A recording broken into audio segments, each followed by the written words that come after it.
I'm Rezlar. I'm Frosty. As nobody's really engaged quite yet. Yep. Oh, there we have a bit of. Oh, was that a triple stun for the Mystic? And welcome back to the Value Pack.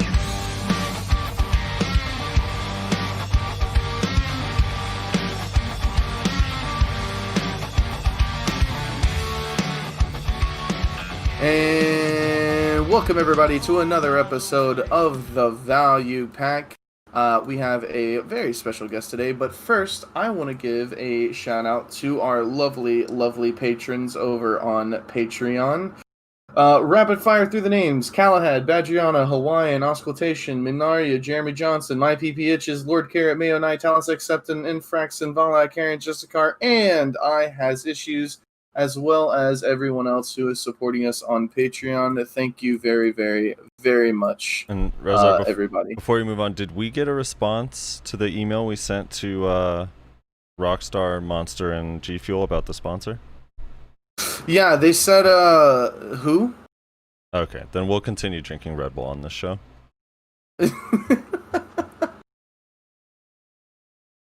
So we have a very special guest today.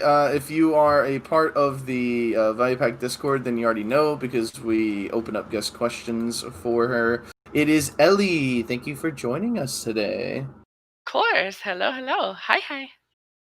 So, for those people who maybe don't know who you are or what you do, why don't you just give a brief introduction of yourself? How long have you been playing the game? What class do you play? What do you do? All that kind of sort of stuff. I've been playing the game, I don't know, like 4 months after release or somewhere around there. I believe Witch and Wizard still didn't have their awakening, and Meiwa had just come out or something like that. I vaguely remember, but I started off as a Sork, and I am an MMO freak. I love all MMORPGs and pretty much played a lot of them. And yeah, what else? Did you play Terra? I did play Terra. I didn't get all hardcore on Terra, but I did play it. Okay. Previous to BDO, what was your favorite MMO? Final Fantasy 11, like old school. Yeah. Yeah, I was a baby when I first started playing that. There's a reference. And you made Mystic, and what did you play before Mystic, since you were playing like back in the day? I started off as a Sork. It's my very first character was a Sork, but I never really wanted to level beyond 49 because I was scared of PvP. So I didn't really want to get involved, and I just stayed 49 for a while before I thought it's time for me to get above that, and quickly then changed over to Wizard and Witch. And this is more of a personal question for me. How do I get a matchlock from this tournament event quest bullshit? What? My matchlock is out of durability, dude, and I don't know how to get another one. I think you just talk to the little the stands that are there, don't you? That's what I thought too, but they're not giving me any options. Did you throw the broken one away? Oh, is that the key? I think you can't get another one if you have one in your inventory. Rezlar nailed it. I didn't even know Rezlar did quests. Okay, so when Mystic first came out, you switched right away when Mystic first came out? Yes, I leveled her up because of the rewards, but then I kind of stopped at like 55 because there was too many people playing her. So I didn't want to be just another Mystic, so I kind of held back. Yeah. The whole world was playing Mystic at that time. Yeah. Oh, it's almost like It's almost like Mystic was retardedly busted or something weird. It was. I know. You tweak a few damage numbers, they would have been fine. Yeah. So definitely wasn't the fact that you had an ability on like a 5-second cooldown that was protected, CC'd, gave a heal, also moved you. Definitely wasn't anything like that. What? Nah, come on. And then when did you make the permanent switch over to Mystic? I think like a month after Awakening release, I played. I always kind of went back and somewhat played it, but I didn't want to fully commit until I'm just like, you know what? It seems like they're not getting nerfed, because I wanted to play the class when it when it received the nerfs. Mhm. So I didn't want to just jump on the class and then I get used to it and then it's getting nerfed and I'm like, okay. Then So I you wanted just like feel regret for being on there, yeah. right. So I kind of wanted just to wait because I knew it was overtuned at the beginning, but it just didn't seem like they were getting nerfs, and so I'm just like, oh well, I'm just gonna write it out, and this is my class. Yeah, fuck it. You know what's crazy to think about though is Awakening came out in I want to say July or August in KR, about 6 months before we got it. If you remember, we got Mystic in December, and then Awakening in January. Like that shit didn't get nerfed ever. Like until the CC changes, like literally they didn't touch Mystic's Yeah. Awakening. Like that whole time, the only nerf it got was the vacuum got removed from the 100% before we got it. Right. And I do think they got some damage modifiers too from Korea over here, but it was very like minimal stuff, I guess you could say. Yeah. Fast forward to when the CC changes came out for you. How was Mystic when the CC changes happened? Like the big CC changes. If you remember the rework when they removed. I loved it. You loved it. Okay. I loved it because I personally think it's. I mean, Mystic was one of the most broken classes, and if they went back and get everybody super armors again, Mystic would be on top. She's just. She's already. It kind of already feels that way, and I don't know. I guess I like the element of like a little bit more skillful or more thoughtful plays when you throw out a skill. So I don't know. I Right. like it. Yeah, there was like no risk before, No risk. especially if you're a warrior. By wrestler played it. And then Pretty much. And then Successions came out, and I don't know, like I've only seen you in game a few times recently, and you look like you're still playing Awakening. Have you played main Succession for a while? Or are you sticking to Awakening? Which one are you playing and why? I played Succession when it was first introduced, but it was incomplete. It looked like they just put the most random weird skills together and said this one, and just threw it out. And it just felt like buggy. It was buggy, and it's still buggy, and it just left a very sour taste in my mouth. And like I just never wanted to go back. I know it's been perfected since then. It just feels a little bit more easier to play as well, and I just don't like it. It's preference. I prefer Awakening, Yeah. and I think a lot of that was because initially it came out like just disgusting. Do you also hate Soul Basher? I feel like that's the lamest skill in the whole kit. It's so dumb, but it's good because like when I see it, I'm a grab class, and it's easy to grab it out of it. Like, do you see a Mystic just sitting there, soul bashing? Is like, oh, grab, easy grab, because most Mystics just sit there and try to linger, or they just throw it out, and I know the rotation of Soul Basher, and I just know I run up and grab. Right. But yeah, it is pretty a dumb skill. So with it being, I mean, I know Awakening Mystic got some PvE buffs, but Suck is still way more efficient. Does that not bother you, or do you swap to Suck for grinding at all? No, I don't play Suck at all. I think, and this is probably the opinion of very few people, but I actually think the toolkit on Awakening is better than Succession. And there is more damage in Succession, and that's probably why most people opt for Succession, because it's just, I don't like using. Well, I don't give a fuck. It's brain dead. It's brain dead Succession, and anybody can play that and just rotate the same little skill super armors, and then get a lucky CC and do the crazy amount of damage. And I mean, to be fair though, most Successions are brain dead. yeah, and but me personally, I think Awakening is better. The toolkit is better, so I wouldn't go. And if I was to like PvE, well, I have Succession Witch for PvE, so there wouldn't be a reason for me to be Succession Mystic. Right. Do you think that Suck Mystic is bordering on flavor of the month with how many people play it these days?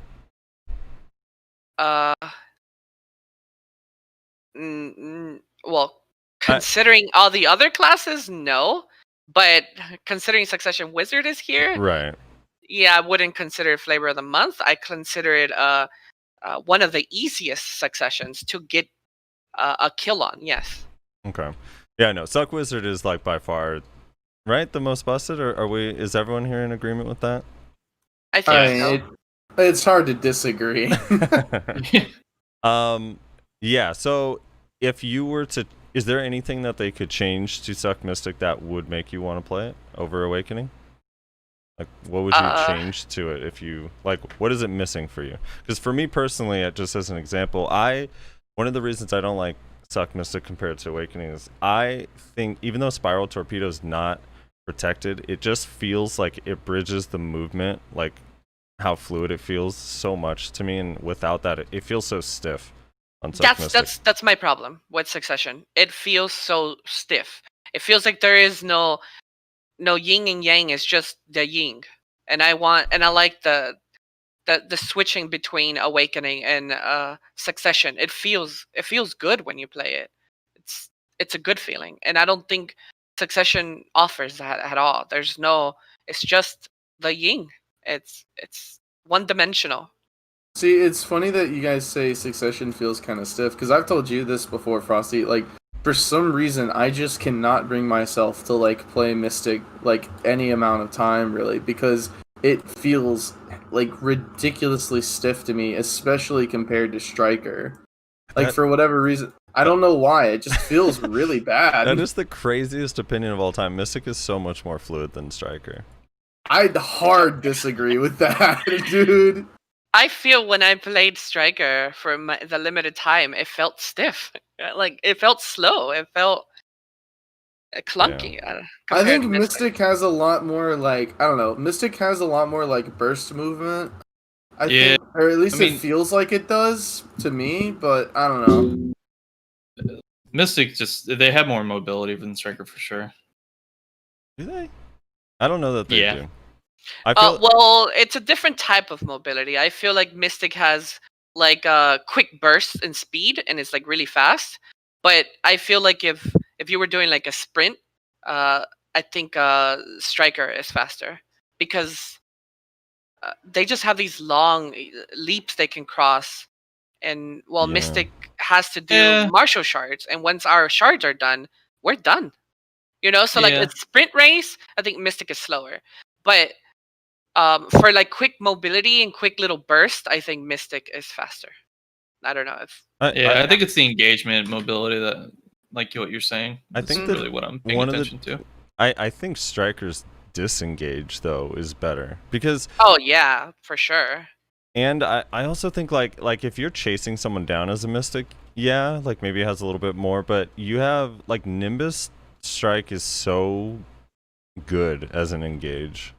I don't know, like being able to like jump up with Twisted, which by the way is frontal guard on Striker, not on Mystic, and then use Nimbus is just like, or Nimbus whatever it's called, is it Nimbus Strike or Nimbus Stride? I don't know. That skill, and then the Rabam skill that backsteps, like I don't know, compared to Unbridled Wrath, the backstep iframe has way more utility. So not to jump ahead, I don't want to like get into this like topic, but I do just want to ask this question: aren't they changing like Wolf's Frenzy slightly to help a little bit with the disengage on the global lab changes? Crouching Wolf? No, I don't know. Elly, is Crouching Wolf an iframe currently in our game? Yes. Okay, so. The backstep. After, canceling the Crouching Wolf into S. Do you get caught out of it though, kind of often, or no? Depends. If it's a ranger and archer, yes, but like nobody else. I don't know. It's a more, I guess, skillful skill. You have to kind of time it. Like you have to know when somebody's going to grab you. Right. And.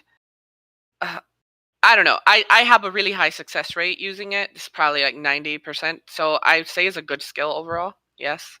Yeah, so all that's changed on Global Labs technically, Reslar, for that is they've added to the tooltip that it's an iframe, but that's for both Striker and Mystic.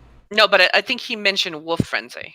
Yeah, I thought they changed something about Wolf's Frenzy to be like... Yeah, they did. But...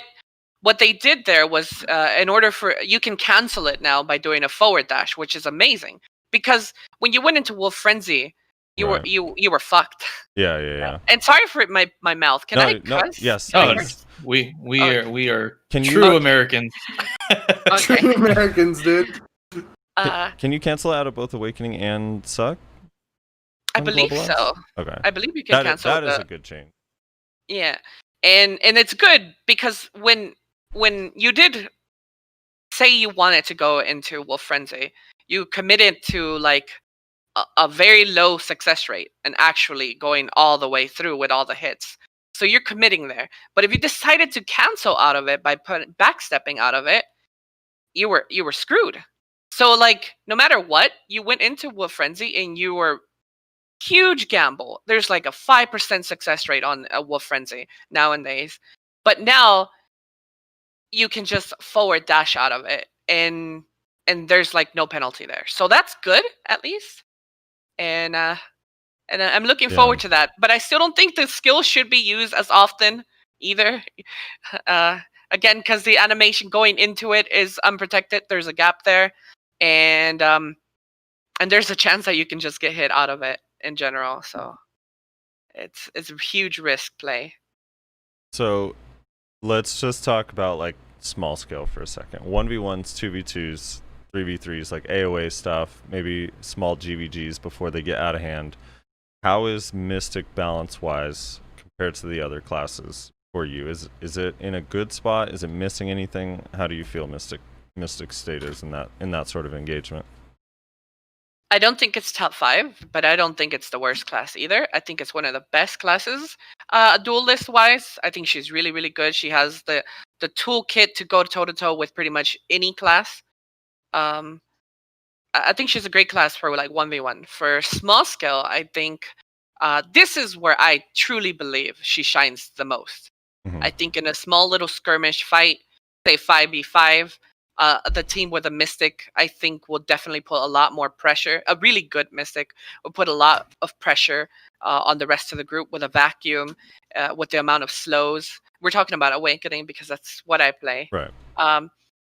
And yeah, I just think the sheer amount of pressure she can put in small scale is really, really good. But I think the more and more and more people you start adding and piling onto this, she just becomes worse and worse and worse. And this is not an exclusive problem to Mystic. Right. It's just a overall game design for most classes. Yeah, we've kind of been talking about it. It's like as you add more people, just like pure melee classes start becoming less and less viable. Yeah. So what do you think it is specifically with her that makes her less viable? Like what's missing in her kit, or what is too strong in other kits that like once you have 15, 20 people or whatever, she starts becoming weaker? She has no proper engage, and she has no proper disengage. So the moment we're going in, we're committing to taking every damage possible. Every damage flung at us. Because there's no way we can just dip out. There's no range that we can do. It's the only true like class that is brawler, like in your face. You have to grab somebody in her little T-Rex hands, punch you in place. While there's rangers shooting you, and there's wizards throwing stuff at you, and then there's a Zerker doing lava piercer, and then disengaging with mobility shot. Like, but we're not. We're the only class I think that just has no way to disengage other than Succession, which has the triple dash that she can do on pretty much you get knocked down as a Mystic, or you punching somebody and then you could just dip out, like dash dash dash dash. Awakening doesn't have that option. We're in and we're dead. Yeah, I know Reslar's triggered because he said mobility shot as a disengage. Reslar, you want to comment on that? Well, Yeah, that's pretty upsetting considering you get CC'd every time you use it in a group. But you know, it's fine, I guess. I know. I didn't mean the mobility shot. I meant the jetpack thing. Well, I forgot the name. Yeah, the one that you get hit started on, and then if you're slowed, it goes to foot, and so it doesn't even move. He has a you whole anywhere. video dedicated to that one. Yeah, of course. Maybe not the most reliable, but hey, you have options to shoot at range. Well, listen, we all have V, okay? We all have V. True. V is the great balancing skill. Can you V midair? Yeah, that's a good question. Probably. I don't see why you wouldn't be able to. If you're Ving midair, I mean, once you're already midair, why would you V midair? Dude, Maywas are so dumb. What do you mean? I mean, is there any skill that takes you in the air that you're iframe for? I don't know. well, Mystic's vacuum kind of holds you in place, right? So that would be good to be out of that, Oh, because true. that's a good way to cripple a Zerker as a vacuum. I I love fighting Zerkers. You could do what's it called? Guardian skill. The Phoenix dive thing is an iframe for the whole thing Oh, you're right. until you're right, the yeah. end. So, The better giant leap, of course. How could I forget? well, that one, in fairness, they removed the iframe from Tamer's pole vault and put it on Guardian. Yeah. They did. That's true, Insult to injury. Yeah, Tamer should be the most upset about that. Like, oh wait, this class that has a really good kit gets the protected pole vault, and we don't. Okay, cool. That's fine. Shade's out there somewhere, ripping his eyeballs out, pissed. So, what is there an easy fix to this? Is it an issue with Mystic, in your opinion, Elly, for the large scale stuff, or is it an issue with range classes or range damage or other? What is it, in your opinion? I don't. I had this discussion with Choice and Dildo Dragon a couple of months ago, when we sat there and discussed maybe like what could change. And When he was doing his rounds. yeah, when he was doing his rounds, and there really isn't anything to make Mystic like viable, because without ruining her and making her a god in 1v1s and small scale, because there just really isn't. It's really, I feel like it's a really tough position for Mystic to overcome. It's small scale. Large scale. I can't think of anything. The only one thing that we kind of somewhat talked about, and it was like something that Choice brought up. He said maybe giving Mystic's PA, Infinite Fortitude, making it so you can erupt it like you can now, but you keep the resistance and you keep the 9999 damage reduction. So you around that 5-second period, you become this super monster, and you can go around grabbing balls of like witches and wizards, or like throwing slows on them and vacuuming a whole group. But it lets you get in for those 5 seconds and take like significantly reduced damage, and then maybe live and get out. But if you didn't, you've really made a big power play that can disrupt somebody's like ball. Like Yeah. Well, shit. You might as well just make it so your grab just grabs anyone in a certain radius. Everyone. Just one person. But it wouldn't make it. It wouldn't break it in 1v1s either, though, because you can see the animation of the skill. You can see the Mystic bubble erupting. You're not supposed to engage during this time because she just literally PA'd, and then it's gone. So I think it wouldn't break her in 1v1s or small scale, and it would make her a little bit more viable for large scale. And that's the only tool that we could kind of somewhat come up with that would maybe make her viable for large scale. And that's a big if. So I had we had a discussion with Dildo. One of the things that he suggested was maybe bringing back the old Wolf's Frenzy to use as a disengage. Maybe like removing the stun or whatever at the end and just making it an iframe for the entire animation. How do you feel about that change?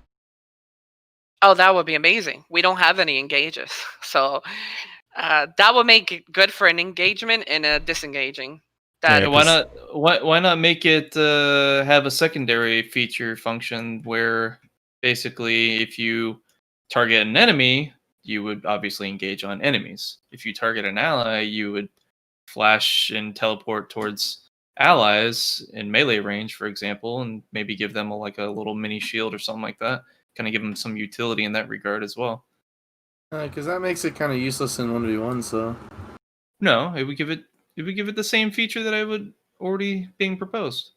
But you're saying to remove the attacking enemies altogether and just do it for allies?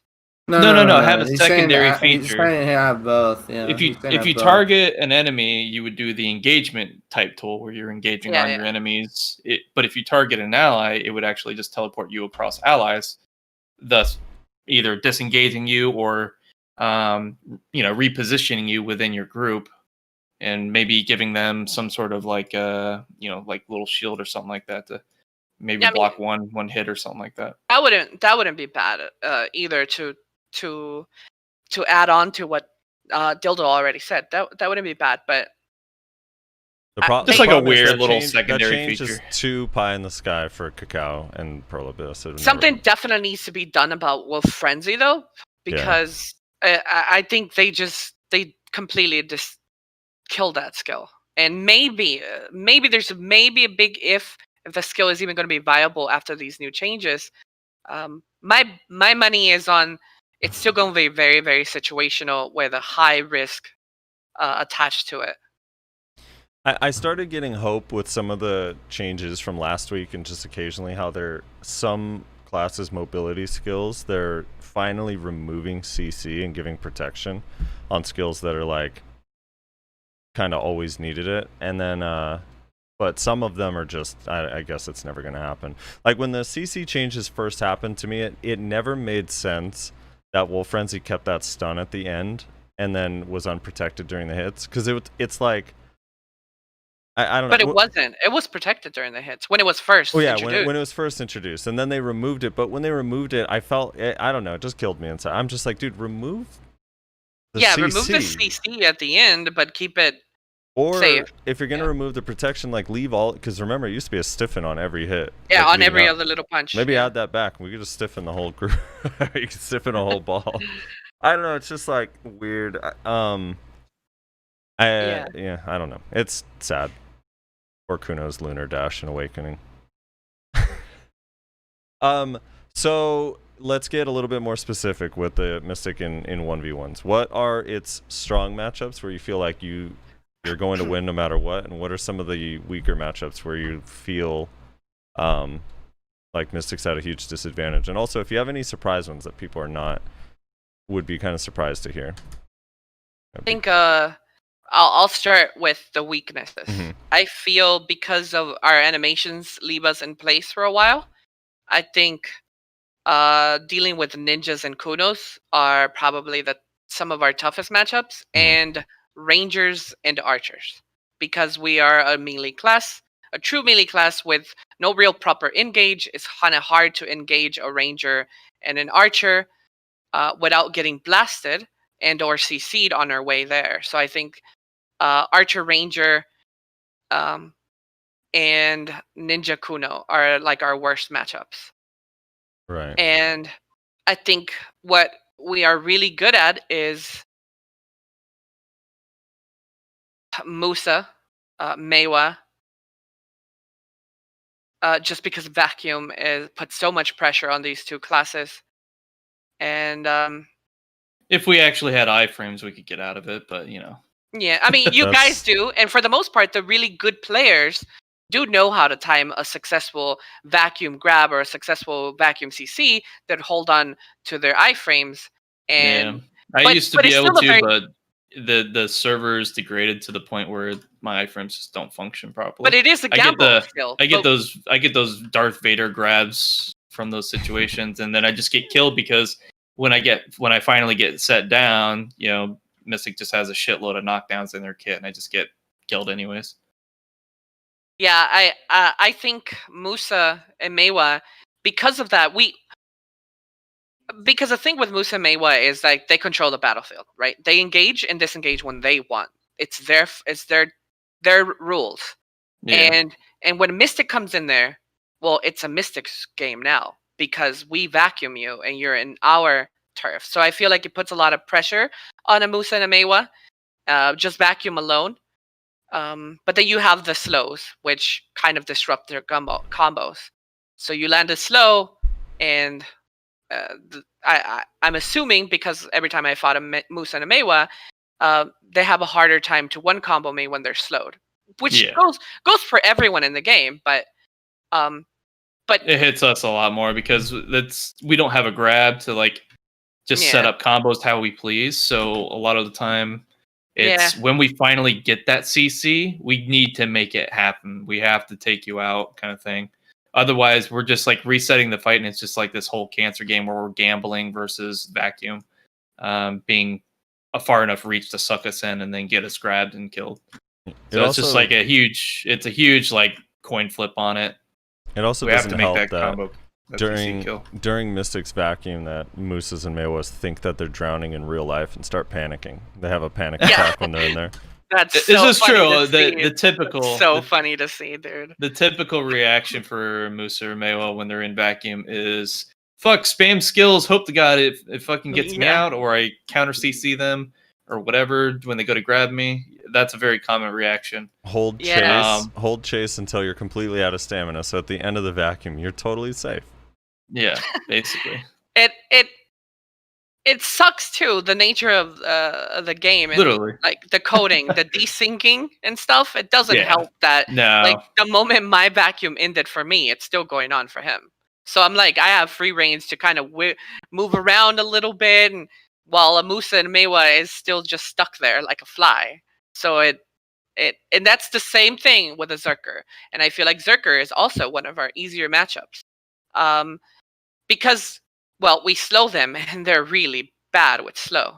And we have 2 slows. Just permanently keeping a Zerker slowed all the time is good. And not only that, but we kind of cripple like a vast majority of their skills. Like Lava Piercer, come running towards me to my vacuum and with Lava Piercer. See what happens. And then you're trying to jetpack out. I just see you blink once, and then you blink again, and that's a free grab for me. It's like so many mobility shot. There's so many little things. Goomba Stump, I don't know the name of that skill, but they're jumping in the air and they're coming back down. You throw a vacuum on that just cripples them. It's a free grab for me. Look, anyone who's using Goomba Stomp against a grab class deserves to lose. Let's just get that out of the way first. Are you talking Predatory Hunt? Yeah, Predatory Hunt, yeah. Yeah, but you can cancel out of the first one, right? So it's like weaving it in. Yeah. But when you decide to weave it in as a super armor, and a good Mystic knows you're going to do it or gambles on it, they will vacuum you, and you're completely done because you stayed there lingering in the air for about what feels like 10 seconds, and that's just a free grab for us. It doesn't feel like 10 seconds. It sometimes is 10 seconds, depending on how bad the hit stutter plans on being that day. Yeah. So it's like, I think a Zerker, Musa, Mewa are a pretty easy fights for a Mystic. I think with the nerf of the damage modifiers, I think Archer has become one of the easier ones for us as well. I don't think it's that problematic anymore, but because there are in a ranged class, I can see why a lot of people would have problems with it if you're a Mewa player. Mystic player. And then I was gonna say archers are okay, but rangers are like fucking food. Rangers to me are like, dude, I don't like it. It's like the moment you try to go and engage, they have an iframe ready for you. The moment you sit in the back, they're blasting your frontal guards. It's just a really tough matchup for a Mystic. Yeah, your engagements are pretty limited. Mm-hmm. We don't have anything. You mentioned earlier, but for like Musa Mewa, we could just. Oh, they think they're fine just arrowing us, huh? A little stub arrow here. We'll, humble them real quick. Yeah. And I think also DKs, I think it's still an easy fight for a Mystic. Even though they do damage to us now, it still feels like they have so many gaps in between their skills that you can just easily read them and just CC them all the time. I feel like,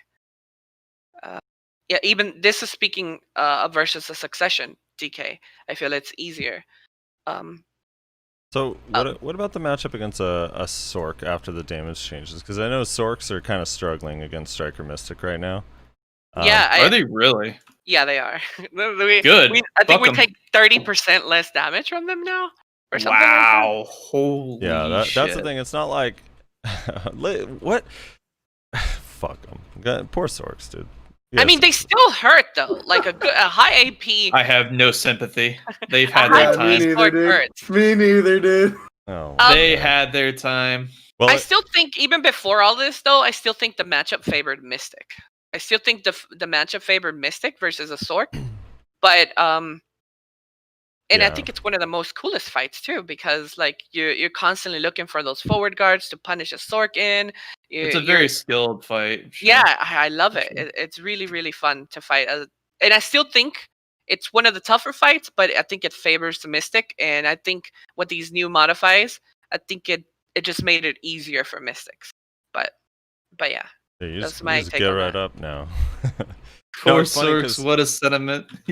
Yeah. my good friend Bear, he just got a pen RC, right? And this is like a week before the PvP changes came out. Oh, He got a I pen bet you that was RC. so disheartening. And he literally was celebrating. Our friend Rage, who plays Striker, was like, dude, I can actually kill him now in one combo. And then the patch comes out, and he's like, I can't even get him to half health. What the fuck happened? Yikes. Oh, it's so funny.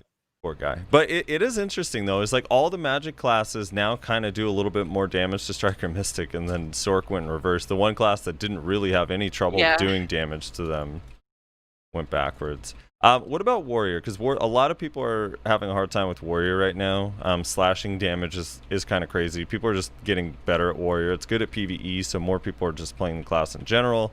How's that matchup? People aren't getting better at Warrior. They're making it easier. Well, I mean, okay, yeah, they're making it easier, but as more people play it, like, you know, more information's shared. The average Warrior is not complete trash. Let's put it that way. Or not, I mean, the average Warrior just hits grab and then they just win. All right. And then, yeah, Because after they grab and throw you on the ground, they just slashing you and say GG. I just okay.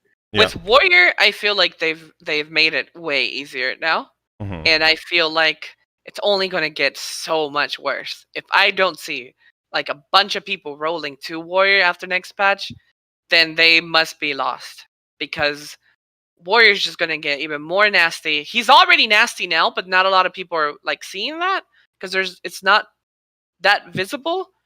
But I feel like I don't like it. I don't like Warrior, and slows don't really affect them. Their combos, I think, because all they do is Grave Digger, I think it's called, where they go over their heads with the sword, and that's slashing. That one's slashing. Yeah, Gravedigger is Dude, the one right before the circle. Yeah, right. That hurts. Yeah. Yes. Slashing. Well, I think we can all agree slashing damage is a little too insane right now. Yeah, and it's their BSR, so they got double dipped in that buff. It's so dumb. It's so dumb. What about Wizard? Succession Wizard specifically. It still favors Mystic, but it's crazy how the class went from me can't 1v1 to unstoppable for other matchups. It went from me saying, "Oh, Wizard is grinding my spot," to where I say now, "Oh, Wizard is grinding. Oh, let me see if all my buffs are right. Let me see if my internet connection is good. Okay, duel for spot." You know, it's not gonna do a full restart real quick. Yeah. Hold on. Like Wizard Succession is a real threat. I still, for the most part, believe it favors Mystic heavily, but it's still very, very like you slip up and they can kill you. Right. Yeah, that one's hard for some people. Yeah, people, I don't know. That, I mean, in group play, it becomes exponentially more difficult. But now there's actually some matchups where I don't know. It's sometimes it feels harder to fight them just as a range class than like Ranger and Archer. An Archer range. Yeah, because the slows, dude. The lightning slows. Yeah, it's like the amount of damage that those utility. Let's face it, the slow, like the lightning. Yeah. That's supposed to be a utility skill, and the damage it does, it's like it breaks blocks.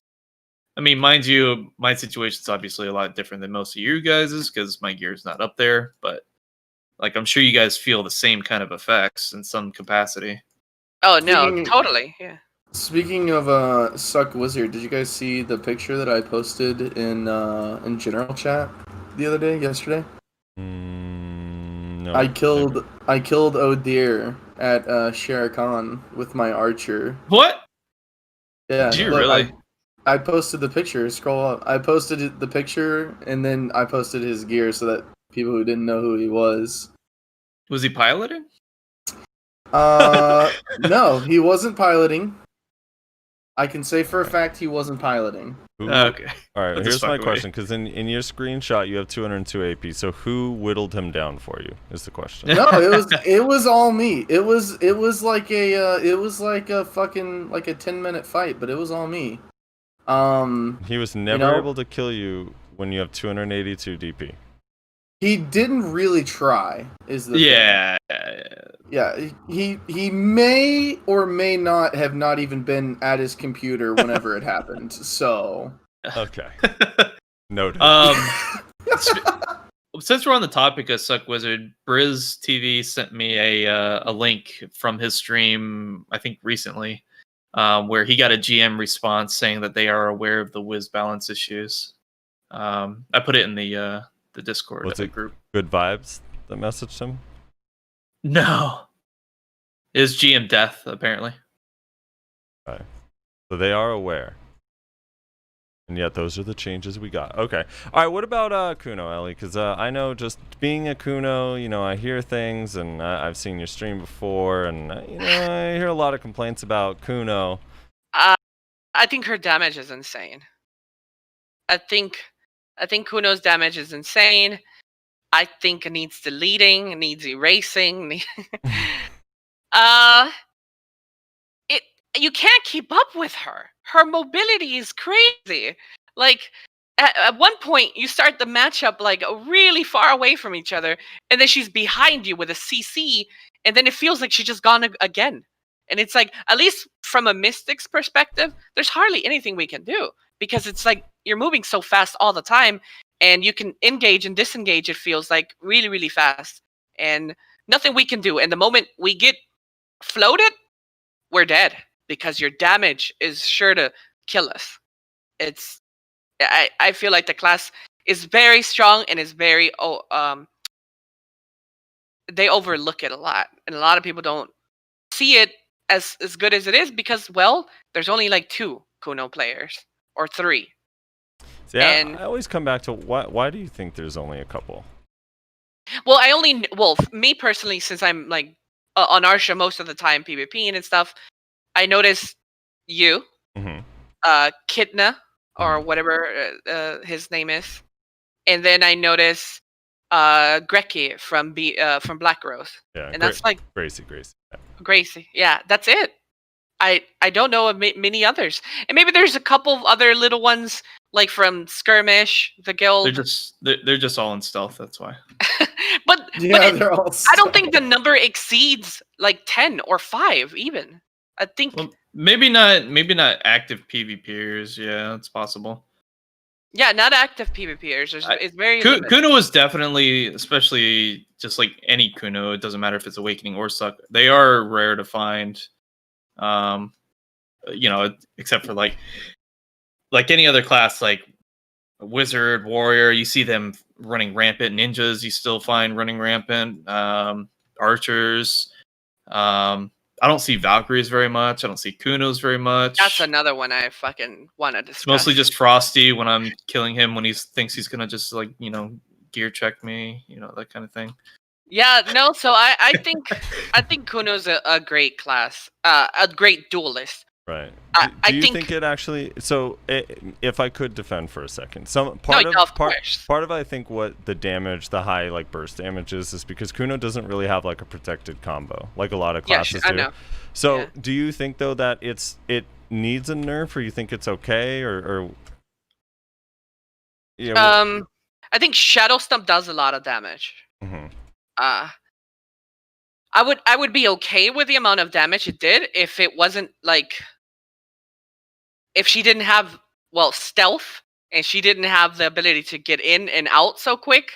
I just feel like her toolkit seems very, very good, and for that much damage. Right. I'm not so concerned about the damage from my point of view, but it's the engagement speed. It's just insane. I don't know how you feel about that, Elly. No, it's crazy, dude. Yes, the engagement is ridiculous and disengaging. It's also fast. I could deal with everything else. It's just that engagement speed is just insane. No, and then you throw desync on top of it too, and it's just like from my point of view, they like literally teleport and they are already grabbing me. I'm on the ground. And that's where what I'm saying is like I wouldn't mind the damage if she didn't have all the other stuff. We're gonna make a documentary, a day in the life of Kuno. I feel like Kuno, have you guys ever fought a Kuno with effects turned off? Yeah, that shit is straight up like a Dragon Ball Z fight. I play with effects off, and it's just. Oh yeah, I do all the time too. Yeah, that's impossible. Fighting a Kuno with effects off is straight up like a Dragon Ball Z fight. Like they just disappear, and you're like, "Oh, where'd they go? Don't know. Can't figure it out." Like, well, I mean, same with Sorks. It's the same principle, except Sorks don't fucking teleport across the fucking map while they're invis. Right, Sorks. It's slightly different because Kunos have like distance, but they have like kind of long cooldowns, right? Yeah, they're gated by their cooldowns. For sure. Sorks have no cooldowns, but they don't go nearly as far, so it's like slightly different. They're a lot more reliable to predict. Yeah, they're kind of Kuno like, they're same but different at the same time. Kuno's like, well, I'm about 150 feet away. Is that enough? All right, so here's the thing with Kuno. So one, I do think stealth on both classes are kind of nutty. Like I'm not a huge fan of the way stealth works. Like as far as balance goes, I think. Concealment is fine, but concealment plus Oni Shadow makes it kind of insane. But I do like, I don't know, one of the reasons why I am afraid of Kuno being nerfed is because it's the truest, like, actual assassin in the game. This assassin that, like, it's not really good at going 1v5 and 1v10 and in a ball. He literally is designed the way it is in Kuno is like, go in, try to assassinate one person, and get out as quickly as you can before you get caught by someone else. I think it's like the playstyle is really unique and cool. I would be sad if it got removed. But the thing is like if you do change the damage or you change the movement or mobility, then you kind of just have to make it like Ninja and give it just a bunch of SA damage. Otherwise, it would be mostly useless. Wouldn't that better serve the meta as far as large scale is concerned? It would make it way worse because like right now, like look at like Mystic or Suck Ninja. In large scale, super armor damage is not really the greatest thing ever. In small scale, it's great, but in large scale, you're just gonna die unless you're like a wizard or you have PA, right? So I don't know. It's like kind of it's tough for me. Also, like I think over time, more and more people are figuring Kuno out, because there was a good like 4 or 5 months where 100% of people just instant lost to Tendon Cutter, and now they don't. But and I think as people just get more and more used to it, it won't be that bad. Although there's always going to be bad matchups. So Elly, you said you wanted to talk about Valk. I imagine you're talking about Succession Valk. Yeah. What specifically did you want to discuss about Suck Valk? Damage is shield throw. I think she's stupid. She's a doo-doo face. I don't know, dude. Like shield throw hits you from miles away, and then like it does like crazy damage. It's I hate that class. It's really it's one of the dumbest classes. I do feel like her animations do linger there for a while as well, but which is easier for a Mystic to just run up and grab. But the range of like her skills are so like it's insane, the range of her skills. Like if I see her throwing shield throw, I'm like, okay, I can be this far away to run in and dash and grab, right? Yeah. And then after she does that, or hit her behind her forward guard, but I still get hit by that thing. And then it's like it's really hard for a Mystic to play around the range of Valk. She's not in range for one dash grab. She's further away from one dash grab, so you have to do extra time to get to her when she's doing these big long animation skills that are CC'd and do a lot of damage. So she's just out of range for one dash grab, and then she's in range to still hit me though. I don't know. I just don't like it. Yeah, it is tilting when skills like shield throw's animation doesn't match the hitbox, so it's hard to gauge where you're supposed to be. Yeah, and I don't know why. Like even if it's overpowered, at least show us like where the line is. Like the Yeah. shield should be the size of the actual CC, so I don't get hit by something invisible and think it's safe. Where it looks like desync, but then you're like, yeah, because I tested it, I was like, man, I'm desyncing so bad. You're not even close to me. And then we tested it, and it's like, oh, it actually just hits like 3 character lengths further than the end of the shield. And behind and to the side, it's just like. Yeah. The Guillotine Guild's not making it any better. They keep rolling up on people with like 10 Suck Valks and Arsh. And it's like, dude, Suck Valks are hard in a group, man. Oh my god. Thank God they lost their Mama Jamma. Lunar Lee joined Snake, so I don't have to worry about that one. Oh shit, did he? But yeah. Oh dude. Poor Guillotine. Well, maybe with the Valk Awakening changes, they'll switch over, you know? I don't think I'm gonna like that either. But And then they're all gonna be ulting, dude. Yeah. Fuck. Yeah. I started getting used to not having to deal with Valk ults and Node Wars.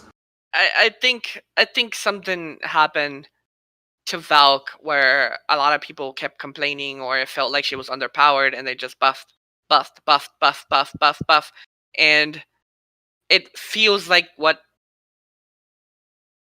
Striker kind of is getting, right? He's just getting buffed, and then Warrior, and even though like I don't think anybody asked for all these Warrior buffs, Valk is that class that just keeps going under the radar and just receiving massive buffs. Yeah, who's a better class, Striker or Mystic? As far as balance goes. Like, I think Mystic has the better toolkit, but I mean, I don't know. It's kind of a tough question because I do believe Mystic has better matchups and Mystic has better toolkit. So I think overall Mystic would win most of her matchups, but I think Striker just overall does more damage. Striker has better engage, disengage. Striker is a better grinder. Striker is tankier. So it's like, so when we separate all these things, Striker does look like a stronger, but I still feel Mystic is better because she has the better kit. She can land slows and vacuums. So I don't know. I don't know if that answers your question. It all comes down to the slow and the vacuum. Yeah. Yeah. How do you feel about the changes from last week? The PvP. So I can't find the link to last week's the actual translated notes, but posted it from the previous week? The previous week? Yeah, the previous week. So trying to think off the top of my head what some of the changes were. They buffed the dragon's damage, I guess, or pet damage in general is going up, and then the dragon's damage in PvP has been increased by a little bit. So Sea Burial, Wave Orb, Rising Dragon should be affected a little bit. The change to Wolf's Frenzy. Overall, like, do you like the changes that you saw, and was there anything that they left out that they should have added? The only thing that mattered there Mm-hmm. is Silent Step. Right. Silent Step gap, and this is something that won't affect anybody really, except that top percentile, because Mystics just threw it out and they don't really know what they're doing with it. And then some people that are hit Mystic out of it, they're like, oh, I CC'd it. But they don't really know why. Only the small little percentile know that Silent Step had a huge gap at the end of it, and that's being removed. And that makes me so happy. I think everything else is kind of good. I'm not going to complain about it. Like, the damage increase to Awakening Dragons is awesome, but it's very situational as well. It's like only with shards. And it's like, and it's like, at that point, then you have then let's talk about the shard issue, where the only way you can get shards is through one unprotected skill every 40 seconds, which is Tranquility, which you could get CC'd out of it, and you have to wait another 40 seconds. And that's the only way to recover shards, when you're not engaged in punching something. But when you're engaged in punching something, or when you're trying to engage, you use martial shards to get to them. So you're using those martial shards to engage, and then when you reach them, you don't have the dragons, so that damage isn't there anymore. So it's like, it really is a problem with like martial shards, and it's kind of like, oh, here, we'll give you this, but you have a condition to activate it, and it's kind of like, well, that kind of sucks because we're probably going to meet this condition maybe like 20% of the time. So the damage buffs are like meh. I mean, I love them. I'll take them. I'll take whatever I can get. The silent step is really, I think, the best change here. So I went on and tested Silent Step on Global Labs, and it's like it's night and day difference. But I forgot to test, and maybe does they only change the iframe? Like, doesn't if you use a shard to Silent Step, which makes it SA, is the gap still there? I didn't test that. I didn't even think to test it. But I didn't test it, but I think they fixed that too. I hope so. Yeah, because I mean, a lot of people use Silent Step. I don't know. I see, especially for lesser the ones. SA. I never used it for the SA either, though. So Dildo chimed in. He said he tested on the global lab, and he said the dragon damage is dog shit. Now we're spinning 3 shards on. Yeah, see, that's what I mean. It's just very. It's very. It's kind of like, yeah, I guess, but it's like it's not really a thing. Right. Well, Dildo, is Silent Step protected all the way through on the Super Armor version? Did you test that? Because that one was kind of, it's so annoying getting CC'd out of that one. Ugh. That's for both Striker and Mystic. Do you envy Strikers? He said yes. Okay, they did. Do you envy Strikers Mass Destruction, or you're happy with the Mystics version? I hate the first hit of our Mass Destruction. It feels like it's not super armor. Like, you get hit out of it all the time. I do think we have the speed of ours is better. But I don't know. You could get behind tight little gaps for forward guard gaps with Mystics Mass Destructions that you can't with a Striker. So I like that, but I hate the fact that if you're like in a big fight, you're gonna get CC'd like 50% of the time when you're doing Mass Destruction. But I think gaps like that in the game are just they're not exclusive to Mystic. I think they're just dumb in the game. There's a lot of them for like a lot of classes, so it's not only a Mystic problem. All right. So I have two more questions regarding Mystic and then balance. So one with Mystic, is her PvE okay? Does it need improvements, or are you happy with it?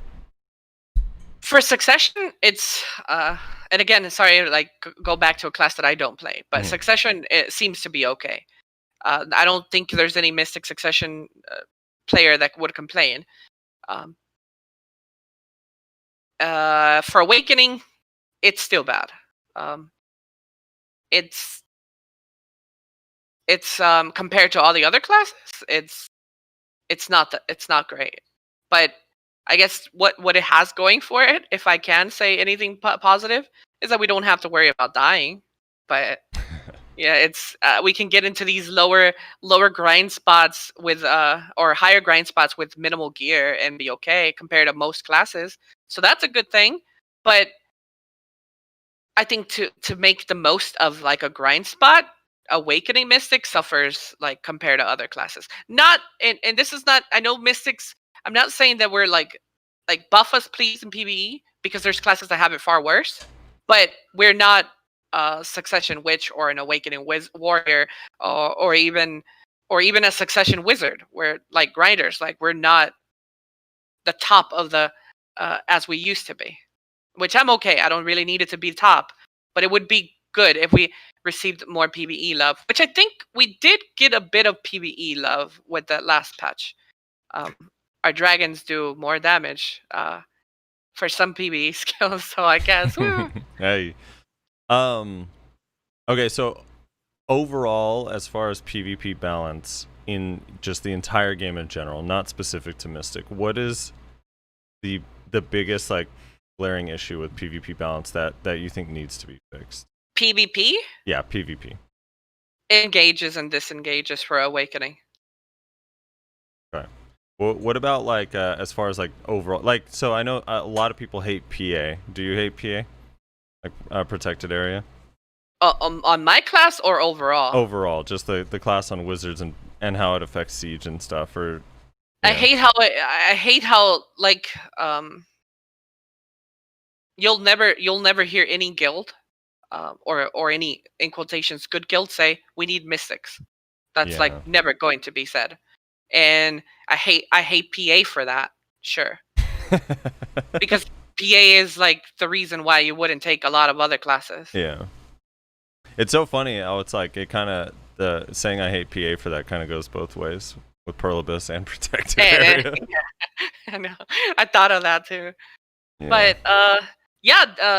I've given up with Mystic being good large scale, to be honest. So I would rather see her small scale and medium scale, and small scale be fixed with engages and disengages. So large scale, it's kind of, I honestly don't even think they can do much to even fix the class at large scale. I think it's in its essence the truest melee class of them all, and I think we're going to take damage, and where you're fighting 100 people, you're gonna die. As a Mystic, I don't think there's anything you can do to make Mystic, like, unless she can ride her dragon and shoot water balloons down, and that's the only way. Please don't give them ideas. Wait. Hold on. Don't give them ideas. Yeah, but other than that, PA will probably do something like that. I have a theoretical for you. So Mystic just got deleted, and you now have all of your weapons in boxes that you can open on any class. What are you playing next? Succession Witch. Succession Witch, really? Okay. Yeah. Is that just because of the changes that are on Global Log?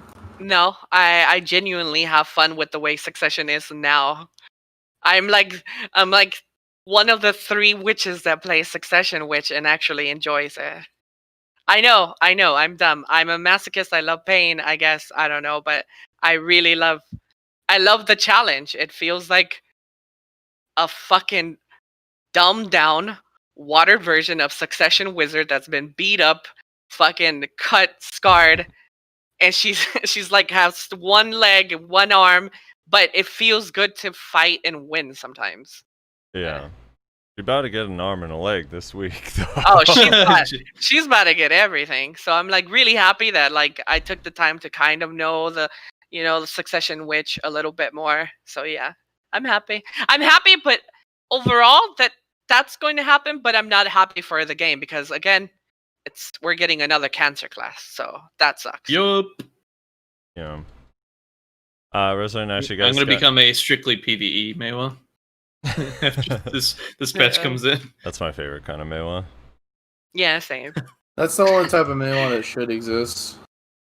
Y'all just mad. I don't run into many Maywas, so I don't care either for them. Yeah. All right. On to the tough question. So, since the start of this game, you have been you've been a female. And playing this game. I mean, before God. Nowadays, you gotta make sure. No one knows about before, but for us 3 on the podcast, we experience the game one way, and we don't have to deal with anything that's related to that whatsoever. At least I don't. When I'm playing, it's not even like a thing. But I imagine gaming is a little bit different for you, and I'm kind of curious. At what, just kind of in general, the experience, and at least from your point of view, how the difference is for you when playing. I mean, even day to day, if there's things that are good about it, annoying about it, positives, negatives, things that you wish were different. Just kind of if you could speak in general on that would be awesome. Okay. I know it's kind of a big. It's a big question, but there. It's not. I don't think I fit your mold of a female gamer. Okay. I feel like I've done the best that I can to kind of separate myself from being in quotations e-girl and girl gamer. I can shit talk and I can take the shit talk. I can get in there and scrap with the boys, and I'm not looking to be your next little sweetheart. I'm not looking to do none of this. So I think my demeanor and my tone definitely comes through. I'm not, and so people kind of quickly say, well, yeah, I want to, she's not like a girl, like, let me get away. So I don't think I have to deal with a lot of the stuff in that sense. The insults, I think they're very stupid. When I do get the insults, I feel like they make no sense because they're trying to throw them at a traditional or a typical e-girl. So when they throw them at me, it just doesn't land because I'm not that type of person. And so, like, I kind of always stayed away from, like, trying to be your typical girl gamer. So I guess the best thing that I can say is I don't get a lot of the stuff that I think most girls get. And Right. yeah, because I hear stories, like, from other girls, like, oh man, like, I get this sent to me. Do you get a lot of this sent to you? I'm like, no, dude, I don't get any dick pics. Maybe I'm just ugly. Maybe it just sounds like horse shit and they don't want anything to do with me. Yeah. But no, like, I'm happy. I'm not complaining. Please don't send. Yeah. But I'm like, but yeah, I don't experience none of that. So, like, to me, it's great. I mean, I guess my biggest hurdle, which is one that I'm not proud of myself, but is playing with other female gamers. I feel like, because I'm a GM leader, I have always been in every game that I've played. I know that there's a lot of stigma behind drama and girls, and it is true. A lot of it is very fucking true. And so the biggest hurdle that I'd had to overcome was, like, well, if I want to advance, if I want to become better, or get a good group of friends to play with, aka, well, Snake, there's this big "you're a girl" mentality, which it's one that I kind of had to overcome, and, like, the hardest, because no matter how much you scream to people, hey, I'm not like them, you are them. So it's like, it was a little bit harder to get around that. And for the most part, some people still see me as just a girl and drama and stuff, but, like, I don't have any interest to be your sweetheart and again, and your, oh, sit down and shut up. I'm looking uh to game, dude. I don't give a fuck about anything else. I'm just here to play games. And in Right. that sense, it kind of has been, like, trying to convince others that I'm not your Now, stereotypical. has that been different for you guild to guild? I know you've been in a few different guilds, and most recently you're in Snake. I know there's I mean, I think I'm not the only one that's heard, but Snake has a rumored policy where they don't really like having girls in the guild, for, like you said, for drama and stuff like that. Although I don't know that that's necessarily caused by the girl more than the guys that are fucking idiots. But do you feel like it's different guild to guild? And also, do you feel like it's easier for you in BDO compared to other MMOs you've played? Well, in every other MMO, I was the GM, and I for sure let girls in my guild. I'm like, yeah, sure, come on. Every single guild ended up breaking up because girls, for the most part. When I got into Black Desert, I the only other guild that I've been in is the one that I ran, and I'm going to follow. And again, I'm a bit guilty for this, but I didn't want girls in my guild. I was a GM of my own guild, and the only reason and only way a girl would come in and join is if I knew her firsthand, or she had somebody that she was in a relationship. And this is, it would go case by case, but I've been around long enough to know that, like, there is, like, bound to be drama. It's like, especially with me being the GM, there's always fighting for attention. And, like, I don't really care for the attention, but people always fought over it, and the girls always fought for it. So I rather just nip it in the butt and don't have to deal with it. and and that's just what I did there, and that's the only other guild that I've ever been in. And Snake is not a meme; it's an actual thing in Snake. It's kind of looked at as a meme, as a joke, but no, if you can kind of avoid any type of drama, why not go for it right off the beginning? You put yourself in a position where you can decline whoever you want. So I already knew this, and I've never had an issue with Snake's policies because I kind of shared the same ones. And and that's not to say that every girl is like this, because I guess I'm an exception as well to this rule.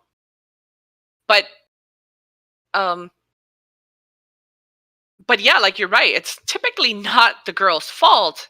And this is what the GM himself said. It's not typically the girl's fault. It's just the other horny fucks who want to hit on the girl, and then it just becomes chaotic and like, no, that she's me, no, I'm with him, and it's like it just becomes a big shit show.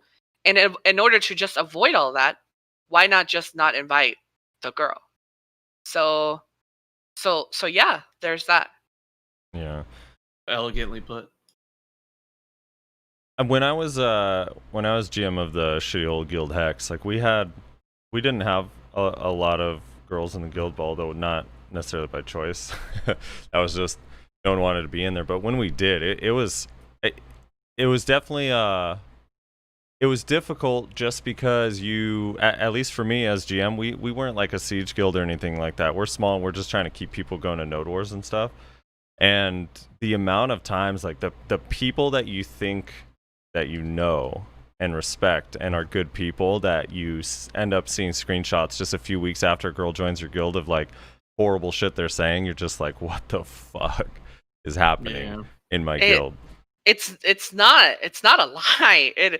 And again, there are like several girls that I talk to that are not this way at all. So this is not to every girl, and not to every guild. I know there's girls in other guilds that work fine, and they're fucking amazing top siege guilds too, and they're amazing girls in them.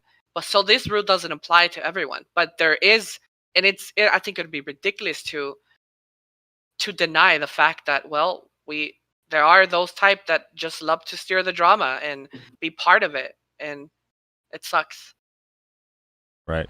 Do you think there's an element in BDO or just online gaming in general of girls kind of being mean to other girls, or like defensive of them, or anything like that? Oh, totally. They're territorial. For sure. Why do you think that is? I feel like because you're in a guild, say, of 100 people, and maybe there's like 5 girls. There's like so many men there, and only 5 girls. So all these 5 girls seem to build this notion in their head that all these are theirs, right? These are, even though they're not looking to date, they want all the attention. These are their boys. These are my boys. I'm gonna back them up. It's just like this big clan thing. Like, hurrah, I made it. So like when the new girl is trying to come in there, like they have to compete for this type of attention as well. So I feel like a lot of girls are snickering and like trying to be rivals and fight for this attention. And yeah, I do think there's a lot of girl on girl hate. I think it's a lot of has to do with it's their boys, it's their guild. We're very territorial. We want to be protective of our boys. So and I know it's going to sound cringe, but we're very protective of our people. Like if first comes a girl along in Snake now, and it looks like she's only looking to like get attention and stuff, I will feel protected for the boys in the guild. Because I mean, I wouldn't go out of my way to shit talk her or like be mean or rude, because I believe everyone deserves an opportunity, but I can see why other females would feel that way, and I can see why they do it. Because I kind of got shit too. Yeah, for like within the guild. But yeah. All right. So if a girl, let's just say a girl IRL is like, hey, I was thinking about playing BDO. Do you feel like, nah, you're gonna hate it because there's too many assholes? or you think it's fine? Would you recommend it to another girl you know IRL? I don't think it's exclusive to BDO. So like, I'd just be like, okay, you know, online gaming. Oh yeah, I played online games. Then good, go for it. You'll love BDO because it's a game that I enjoy. But I don't think it's just BDO. So I wouldn't stop somebody from playing BDO because this is a problem in BDO. It's just in game. If that makes sense. What about the fact that the Online. girl's gonna throw her life away grinding and buying pearls? I love the game though. I love the game, and I couldn't. And and if I knew her IRL, then I would be glad to play with her in a virtual setting. Yeah. See, people don't like to admit that they love BDO, like Reslar. BDO is such a great game. I feel like my take on this, and no shade, no tea, no shade to anything or anyone, but if I sat here day and night shit talking the game that I play in, I would feel like a dumbass.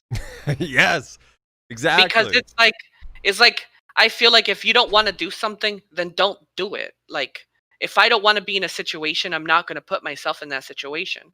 And it's like in BDO, there's only so much I can be negative towards the game before I can just stop being such a peasant and just quit the game. Because the reason I haven't quit, and I do have problems with the game, don't take me out of context. I do think the game has a lot of issues, but I don't think anything's perfect.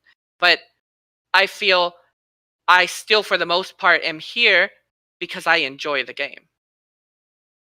Right.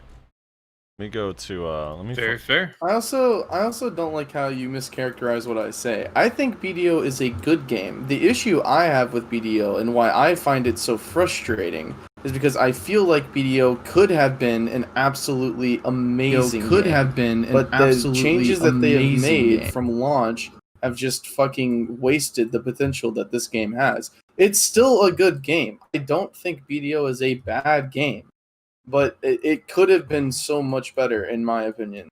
So don't act like I say like BDO's a dog shit game. If you play it, it's because you like dog shit. That's not what I ever say. He does that. Look, all right, I put a clip in general. I put a clip in general. I'm going to play this on stream right now. Feel free to play it so you guys have the context. But this is how Reslar feels about me, and this is the kind of shit I put up with, not only from Reslar, but a lot of people I know. This is their opinion of me. Here we go. Oh, I'll play it in a second. I want someone to love me like Frosty loves Black Desert Online. Like, no matter how much I fuck up, no matter how many imperfections I have, someone that's always gonna stand by my side and be like, no, you're fine just the way you are. You're perfect. Everything that you've ever done, every change that you've ever made, it's all for the better. Like, I want someone to love me like Frosty loves Black Desert Online, dude. See that bullshit, dude? Yeah, that's pretty accurate description, I would say. Would you disagree? Would you say that's not an accurate description? I would second that. I want somebody to love me like Frosty like BDO. The thing is about that clip that is disturbing is that Reslar wants somebody to love him, and just the way he is, it's just gonna be hard, man. It's you know what? It's a struggle. You're right. It's a struggle. Oh shit! The game. My biggest problems with BDO is just like not like what it could be per se, like how Reslar pointed out, because he's definitely right. There's so many things they could do differently that would make it so much better. My problem is the degrading nature of how it's been going down. Like something as simple as the server stability has been horrendous, and it was actually at a very solid point. Like I want to say a year and a half ago, 2 years ago. Yeah, right. It was so fine. Least webs. Yeah, it was fine. It was fine after they did. After they swapped from leaks. It was amazing. Everything was working properly, but it's like not even the skills have changed or anything like that. The server stability has degraded so badly, and I don't know why. And they haven't acknowledged it or anything. And it's just that's the kind of thing that really pisses me off. Like, not the state of balance. I don't care about that per se. Like, yeah, it sucks. I'll complain about a class here and there. and whatnot. But like I could deal with all that. It's just why are the servers getting worse? Like why is everything feeling I think like it's just degrading? Like I don't understand why they haven't addressed this issue. I think I can That's my answer biggest problem. This one. Get better internet. Servers are fine. I actually did get better internet. Servers aren't fine. Here's a couple things. So one, obviously location is a huge difference. Two, you guys got to remember when they switched off of LeaseWeb, BDO was at like its lowest point. Right? Like we were super dry on content for a long time. That is true. And Yes. it had, before the LeaseWeb swap over, if you guys remember the disconnects, our guild went from like we were able to pull 60, 70 people to a node war to like we just couldn't participate in node wars because people were disconnecting so often that they just gave up on playing the game. Do you remember that? Yeah, So I remember. when it swapped over, I do think there's an element of like, obviously the servers were improved and better, but also there was no one playing on them. So it was like, I don't know. It was kind of a weird, all the streamers left, Lakari had quit. Like it was kind of a ghost town. I mean, I don't agree with that completely because I understand the logic you're going with. You're trying to say, well, it's more stable because there's less population. But at the same time, I've seen a lot of those guilds and even guilds I was in, all their players came back after the LeaseWeb. Maybe not all of them, but a large portion of them. And on top of that, due to the stability, more players were coming into the game, and it was fine. It was fine for over a year. Like, it was probably the most stable the servers have ever been ever since launch. And launch was horrible, but like it was so good. And PvP felt like you could actually react, and the reaction would actually make sense because it would actually respond and behave appropriately. And I know you mentioned the location bit, but they haven't moved the server since. Well, it's been the same location. Because I'm not experiencing the same thing that you are. So that's why it's like it's such an odd conversation because I don't see the same instability that you guys see. But you see the clips, you see the. I know, but I've seen that. I've seen those clips since I started playing. But I do wonder if part of it is also with the CC changes, the fact that everyone has way more gaps and openings post the server change. That now all of these like openings and gaps and whatever are like really noticeable. Whereas before, I would when agree just with had you, super except armor, something as simple as chase has become like this thing that it's a coin flip on if I can actually be CC'd in it or not. And it shouldn't happen. Like something as simple as that. It's just right. It's horrible. So I mean that's all. I'm not trying to go into a huge rant on it, but yeah, that's my only thing. Like when I complain about the game, it's mostly that. I don't care about the balance changes, whatever. Like that's whatever. I could deal with all that. I just want them to fix the damn stability of everything. Like, I mean, I don't disagree. Server stability 100% should be like priority for them. Elly, I don't know how far from the servers you play, but from where you're playing, do you have desync issues and connectivity issues and stuff like that? Well, I use VPN, so I don't know if that helps, but I use exit lag. I mean, same principle. Same, and I honestly, maybe I'm a dumbass, but I can't remember how the servers felt back then to how they feel now, so it doesn't really bother me. I always thought the game was pretty desyncy. The netcode is pretty bad, but it is what I've known from Black Desert, and do I wish it got better? Sure, but I don't remember how it was then, and I don't really have complaints about it now other than the fact that it's always been this way. Yeah. It always, to me, it always felt like it's bad, so like complaining about it now is just like Maybe, I already done it. Maybe that's where my perspective is different. Is I don't remember a time it really being better. I mean, obviously, like the connectivity and like there were those crazy moments where we used to have like where chat would stop working in game and stuff before the LeaseWeb change. Yeah. But like for me, I just feel like the desync where people teleport on the ground and stuff like that has kind of always been there, and I wish it would get improved, but I don't. It doesn't feel much different today than it did for me a year or 2 years ago. But again, I don't know. My perspective might be a little bit different just because I live in California. Yeah, I mean, you live on the first floor of the building the servers are in, so certain benefits, I suppose. I don't. Yeah. Take your damn coffee off the damn server rack there, Frosty. I think that like definitely the fact that there weren't as many people playing then because people were leaving in droves due to increased pay to win, servers were terrible, people were just quitting because they were getting burnt out, like multiple reasons. There were a lot of people quitting at the time that the servers changed. That definitely like helped it be like a lot less or more stable when the servers swapped. But I do think it has like been getting especially bad here lately.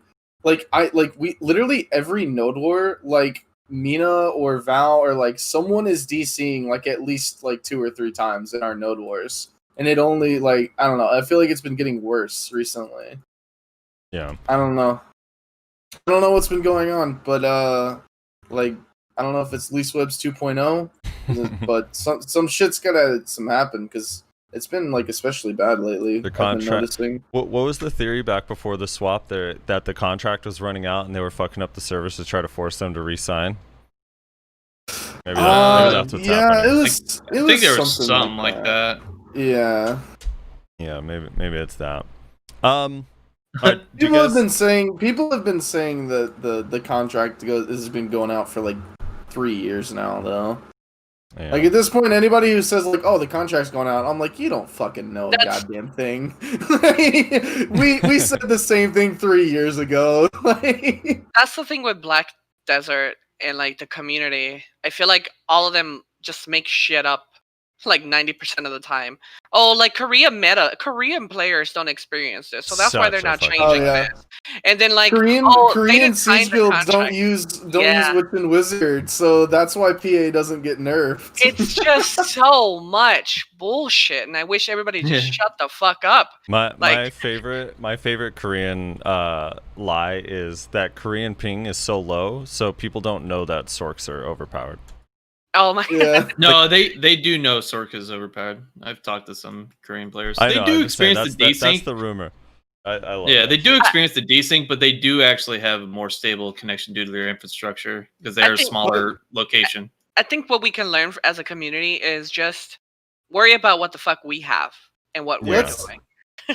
And go ahead. I just want to like point out though, is there anything more like in A than saying that someone else, like telling someone else like the issues that they have, and they're like, no, actually we know Sork is a problem. It's like, no, you don't, because you don't have our ping, so you don't know. It's like, is there anything more like, I guess American, I should say, but like, good lord. Yeah.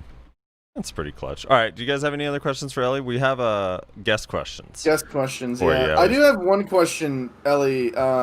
Whenever you like clap someone like really good in PvP, are they ever like more salty because you're a girl and they're like, I just got clapped by a girl, like, oh my god?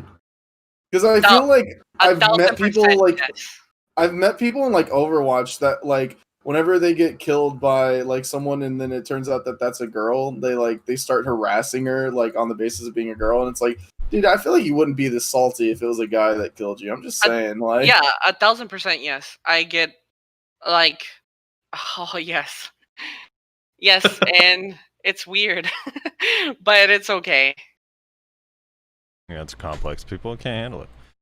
So Elly, we oftentimes, if we know who our guest is going to be early, we ask the community to give us some questions that they're kind of curious about for you specifically. So I'm going to go ahead and read through these and answer as best you can. Some of them might be a little bit redundant on what we've already went over, so you can keep those ones short if you want. So here we go. Q asks, Hunter Juju versus Elly Mystic Streamer Showdown 1v1 best of 11. Who wins and can we make it happen? Not interested. She will. She's Succession. That question's been answered by the class choice. Reslar. I'm just kidding. Reslar says, no, I'm just kidding. Reslar, don't type in here, man. Do you not know the rules? Minaria says, how to rule the world. Have a vagina. Have vagina. All right. Miralis says, do you like cats? hate them. Hate cats? What the fuck, you monster? Yeah, I know. I'm a sociopath. I'm sorry. The assassin asks, how much grinding do you do on a daily basis? Now, probably like 2 to 3 hours on stream, but off stream, nothing. And I only do it for stream. Back in the day, I did at least 10 hours. Right. Why is that? It's tired of grinding? Or you beat the game already? She beat the game. It's just, it's just more personal. I feel just a lot of stuff happening in my real life that I can't really. That's yeah. perfectly fair. Sorry asks, what class is her hardest matchup and what's her easiest? So I guess if you just give one of each.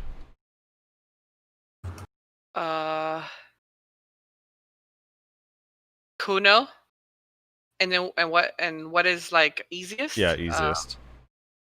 Free win. Don't you Meiwa. dare say Meiwa. Damn it! Meiwa?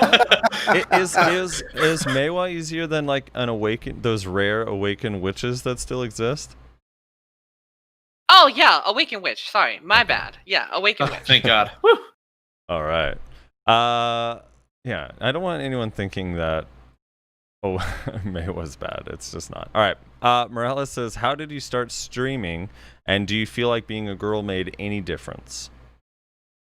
I started streaming because I wanted to help my friends, and they wanted to see rotations, and I started gearing up, and I just kind of wanted to help. And has being a girl like changed anything? You're expected to have a face cam. You're expected to tell them who you're dating. You're matched up with every person that you're sitting next to. You're nice to somebody and you're dating them. You're in a party with somebody and you're fucking them. So it's like I'm expected to do all these things because I'm a girl, but when you see other streamers, you don't go them and say, "Hey, are you dating this person? Hey, I saw you sitting with this person. Are you dating them?" So it's like that's the biggest difference, I guess. So I am expected to be like different. I'm expected to also not be so potty mouth, to shut up when I have opinions. So yeah, I guess that answered the question. I don't know. Yeah. Fuck the potty mouth thing. You know, we're not getting ads on our YouTube video anyways. Yeah. We'll never be partner or ads or none of that. It's fine. Priest2 says, if you could change or add something to BDO, what would it be? If I can change or add something to BDO, what would it be? Elite Suck Whiz. That would be awesome. But if they decided to keep that, I will compromise if they give us queuable 1v1, 2v2, and 3v3 arena. Hell yeah. Hell yeah. Dream. No, not for you, Nyash. You'd complain about desync. Morales says... Yeah, no Meiwa's allowed. Morales says, what's your opinion on the overall class balance and what should you personally add/take from it? Or what would you personally add/take from it? For the overall class balance now? Yeah. Tone down Succession Wizard. Okay. And that's pretty much it. Awkward Ninja says, which... this is one of my favorite questions. Which class whines the most, in your opinion? Oh my gosh. Which class? Damn, dude, there's bitches in all classes. This is Frosty's favorite question. I love this question. Musas. Oh my God, are you serious? There it is. Yeah. Now, do you think they're whining? Okay, hold on. Disclaimer: we did not like shit talk Mooses before this started or anything, bro. I am not. She literally just said that of her own volition. Wait, what happened? We have been fighting with Mooses for months now on this podcast. For a long time, Dark Knights were holding the throne for the most whiny baby crybaby class. But the last couple of months, Mooses have taken the cake, and by a wide margin. Like DKs actually seem like sweet little angels now in comparison. Dude, there's like at least like 2 people that enter my stream every day and bitch about Musa. Yeah, it's fucking awful. Do you think their whining is... This is a question from me, a follow-up. Do you think their whining is justified? No. Agreed. Azorzi says, would you agree that class balance is bad right now, that PvP isn't worth doing unless you are a meta class or if you are fighting your own class/style in 1v1? And if no, how did you reach this conclusion? Oh my god, I have a medium-sized brain. That question went on for too long. Can you simplify it a little bit for me? So we'll start with, do you agree that class balance is bad right now? The first part of that question. I think it's the best it's ever been. Okay. With obviously exceptions, but I think it's the best that it's ever been. And do you think that, I mean, this probably now is answered because of that answer, but that PvP is not worth doing unless you are a meta class or fighting a mirror matchup? Not true. And because you feel that way, he's asking, how did you reach that conclusion, that you don't feel that way? Because you can have fun in PvP regardless. And it's like, I guess fun is subjective, but being able to win a fight that you're not necessarily supposed to feels that much more rewarding. So for that reason alone, I think it's good to get PvP started whenever. Learning PvP in general is part of the fun for me, at least. Yeah, there's also, people don't take pride in this, but I think that there's a sense of accomplishment when your class is supposed to be a bad matchup versus someone else and you can consistently beat them. But people don't care about that. They just see like, oh, that class is better, I don't fight them. You know what I mean? It's just so negative, dude. It's like way back when Ninja was considered a just unstoppable killing machine. I could still kill them. So a lot of people would always ask me. So yeah, I get that same kind of. It's just fun, dude. That's the point of it. It's like, yeah. It's because I think BDO has like showed us that in a month they're gonna make something super powerful that kills everything, and people just want that, and they don't want to like struggle and learn the matchup. They don't, and it's just stupid. But yeah, go ahead. Corrupt Pew Pop Pew 12 says, who do you like better, Reslar or Frosty? Wow, I'm not even on the list. Miss Frosty started laughing in the background, and yeah, I do find it funny that Nayashi's not even an option. Fuck you, Nayashi. Damn. The answer's so Nayashi. Nayashi, fair enough. Morales says, which T9 horse do you think is best and why? A Pegasus, because it's cute and you can fly around. There goes my girl side coming out. That's my girl side. But yeah, like a Pegasus is so cute and you can fly around. It has wings and it's cool. Yeah, Pegasus is kind of convenient for Node Wars too. See, for me, is like I have the Doom Horse, and I feel like everyone I talk to says Doom Horse is better. But now, like, I'm slowly starting to feel like I'm so bad at horse combat that I'm not making good use of the Doom Horse, and I kind of wish I had a Pegasus so I could just fly. Yeah, I sold my Doom because I not good at combat. Also, like certain classes just don't excel with that either. Like unless you're an archer or ranger, you know, like Doom Horse isn't as effective. Isn't Tamer nutty on Doom Horse as well? Tamer's always been. She's nutty on the horse, period. They don't count. Them and animals, they just mix. Also, Frosty, couldn't you sell it if you wanted to? Isn't there no tax or some shit on horse sales or something like that, I thought? Yeah, there's no tax. You have it right. I could just list it and sell it because there's no taxes on horse sales. You nailed it, Reslar. God damn it. Do you even play this game? I thought that's what it was. Is that everything? It's especially taxed, and a value pack doesn't change the fact that it's taxed. That's how horses work. That's what it is. Yeah. Awkward Ninja asks, how do you feel about DP brackets? Wait, what's WRT with WR? What's WRT mean? Abbreviation for WRT? Yeah. Oh yeah, with respect to. How do you feel about DP brackets with respect to Mystic, and how do you feel overall about the Mystic buffs on Global Labs? I think these brackets are gonna make Mystic more annoying, and I'm excited. I'm happy.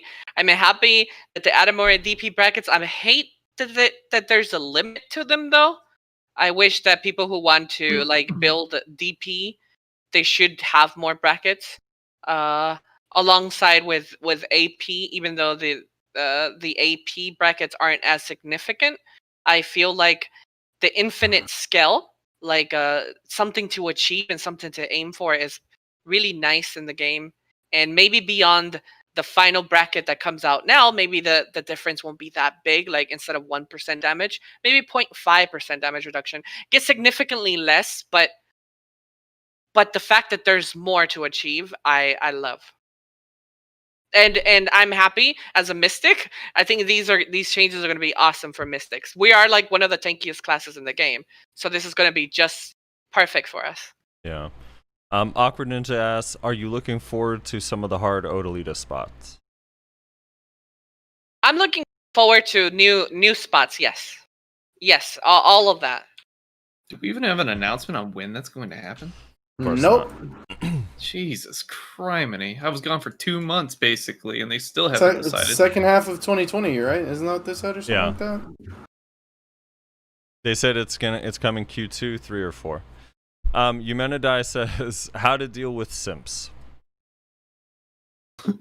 Wait, how to deal with what? Sorry. How to deal with Simps. simps with a question mark. I'm gonna take that as a troll. You head pat, I guess. I don't know. Oh yeah. Awkward Ninja also asks, how do you deal with the whiny Musa brigading? Oh my god, that is a thing. I get very tilted on my stream, and I tell them to shut the fuck up. And Quiet Leonard also asks about Musas. How do you deal with the run arrow run Musas that you run into? The shaky base special, dude. I basically I don't fight them. I let them run away. And there's times where there's Musas that would just continuously do that while I'm trying to grind. And it's really annoying, especially for Mystic. You can't really fucking chase a Musa down. So I just go back to grinding and hope they leave. And I feed them to monsters if they get close enough. She Callahan grabs them for the stars and mobs to kill them. Yeah. Badriana says, how do you deal with people asking weird questions? Like all the ones on this channel. How do I deal with people asking weird questions? Yeah, I guess like if a question, maybe I'll help break it down. I'm not 100% sure what she means, but if someone asks a question that you're kind of uncomfortable with, how do you deal with that? I would be like, dude, that's a fucking weird question. I don't feel like answering it, so She yeah. just really calls it out. Yeah, I call it out. That's fair. Callahan also asked how you deal with Sims. She said head pats. Guden Drunk says, who is Snake's guild e-girl and why isn't it Huntler? Wait, what? Can you ask that again? He says, who is Snake's guild e-girl and why is it not Huntler? It actually is Huntler. Huntler is the Snake e-girl. True. It makes sense. He's a suck wizard. It explains a lot more. He's a suck wizard that grinds Shuriken Necropolis all day, you know? Yeah. And then the Musassin angrily added the question after everything, asking, how do you deal with the whiny ninja and Kuno brigading? I like how your voice dipped in and out for that one. Yeah, I'm choked up because Ninja and Kuno brigade? Yeah, ninjas and Kunos don't whine, and the question's just, it's not a plausible premise. I don't think they whine. I don't know of any whiny ninjas and Kunos. I don't get that often. Yeah, because they're quiet and stealth. They're They're stealth, assassins. dude. They're not gonna let you know where they are by Stealth. complaining. Like, come on. But if they did was to come in, if a ninja and Kuno brigade wanted to come to my stream ever, I would be like, dude, You got a fucking great class. Shut the fuck up. And that's it. And then I'm asking this one for a friend. This is not in the guest questions, but it's a question Okay. for the guest. Do you hate and/or why do you hate Zachary? Oh my god. I don't hate Zachary. I don't hate Zachary. I do find it weird that when he is out in the world where I'm nearby, but I know it's not directed towards me because it's his thing, but he spams eat her ass 2020 and I'm sitting there like I'm confused It's because I'm like I'm ready for somebody to say you're dog shit. I'm ready for somebody to say go back in the kitchen or you're fat or where's Vino. I'm waiting for these type of things, but like eat her ass 2020, I'm just like sitting there like what? it's Like- a terrible macro. It's so bad. It's so bad. So I actually have him blocked in world chat, but I don't think Same. I don't dislike him, and that's Why the have only I never person. seen this? That's the only person I have world chat block or My blocked in Oh, general. is it only world chat? No. It's he does it in general. Sorry, I Yeah. have him Okay. blocked in general. But I don't think he's. I don't dislike him. No. I don't think I've ever seen him do that. He one of his other macros is imagine losing to a streamer. That one's my favorite just because everyone is like, LOL, nobody knows who the fuck you are. That's the response to him. It's so funny. That's actually pretty funny. That's All right. toxic. Moving on to more general stuff. Global Labs. All right, so we got some weird ass fucking changes on Global Labs for Node War. Some people are going to love these, some people are not. I'm just going to read through them and then I'll ask all of you guys to share your opinion. Okay, so they redistributed the AP and DP caps in Tier 1 Node Wars. So basically moved everything down a peg and added a new, or rather up, and added a new one for the easiest. So Tier 1 easies are now 210 AP, 250 DP cap, lowered from 230 to 260. And then the easies have been moved up to medium. So that's 230, 270. Mediums have been moved up to hard. That's 240, 300. And they added an APDP cap to tier 2s, which is what the old tier 1 hard used to be. So it's 270 AP, 320 DP cap on tier 2 Node Wars. On top of this, they also added a cap to the damage reduction that you get from DP brackets on tier 1 and tier 2 Node Wars. So if you're in an easy Node War, the damage reduction cap is 7%. In a medium, it's 9%. In a hard, it's 13%. And in tier 2, it's 16%. Also, they added an HP limit to tier 1 Node Wars, which is now 5,000. And an HP limit to tier 2 Node Wars, which is 6,000.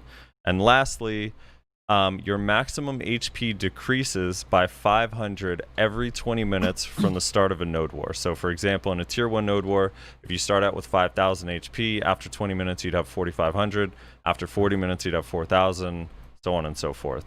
So I'll start with you, Elly, since you're our guest. What are your opinions on these changes for tier 1 and tier 2 Node Wars?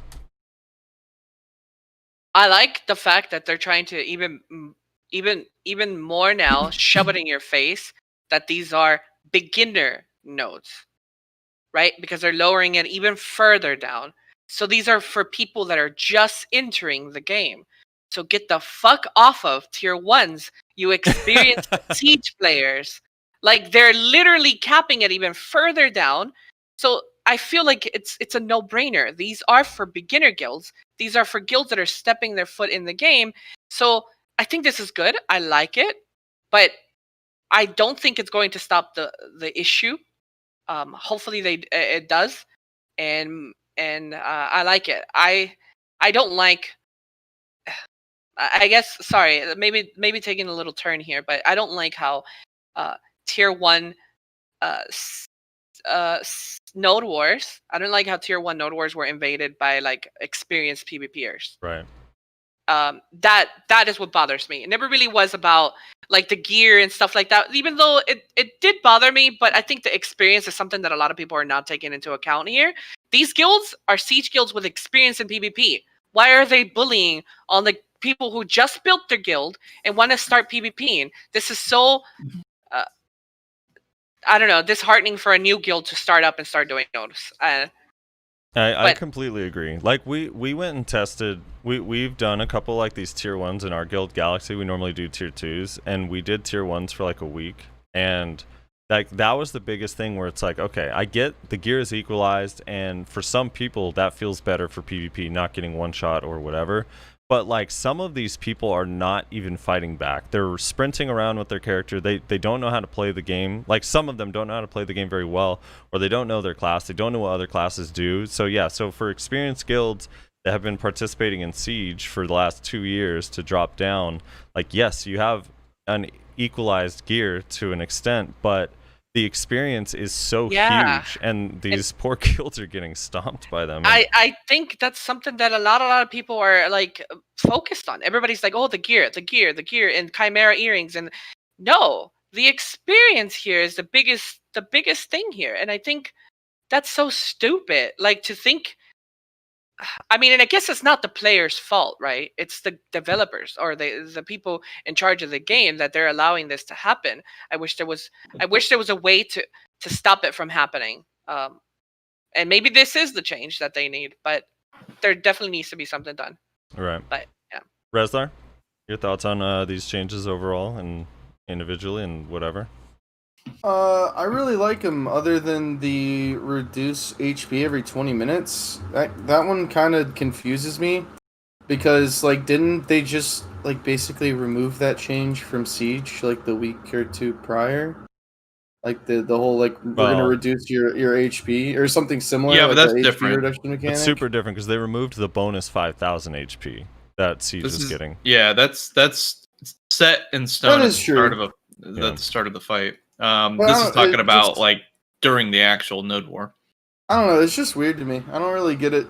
It is weird, but it's kind of I think meant to because it's meant to help progress the node war because people die faster, which means that the res timers will start kicking in a little bit longer, and that means that a guild that has the potential to overcome another guild can much quicker and then win. I was asking some T1 guilds why this change was added, and a lot of them were saying that because there's so many fourths on T1 nodes that node wars don't end, and that this might speed things up near the end. So overall, but you don't, regardless of that, you don't really like that change, but you do like the other changes?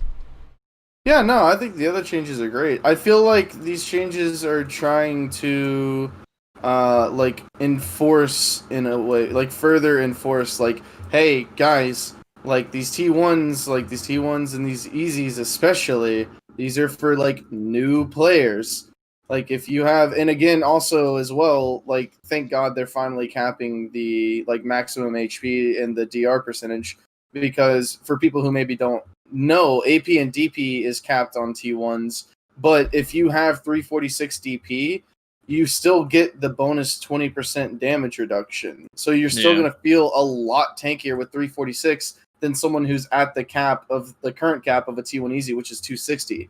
You're going to be way fucking tankier. If you're like a Zerker, for instance, you have a lot of HP. That means that even if me and you have the same like capped DP, I'm going to be a lot harder to kill than you because I have like 3k more HP than you, especially if I like meme the fuck out of it.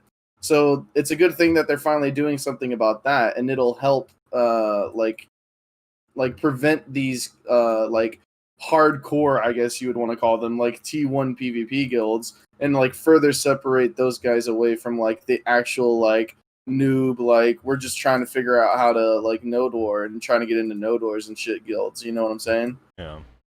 So I really like the changes, honestly. The only one that I don't get is the HP one. I understand that like T1s aren't like ending very frequently, but I don't know. Like, man, when there's 14 guilds on a node, like it's a lit fight whether it ends or not. I don't know. Like, but you also got to consider the fact that it is still trying to give these guilds resources to improve and whatnot, and also resources pay out are not an issue in this game anymore, bro. The amount of shit you get for free, like it's really, that is not.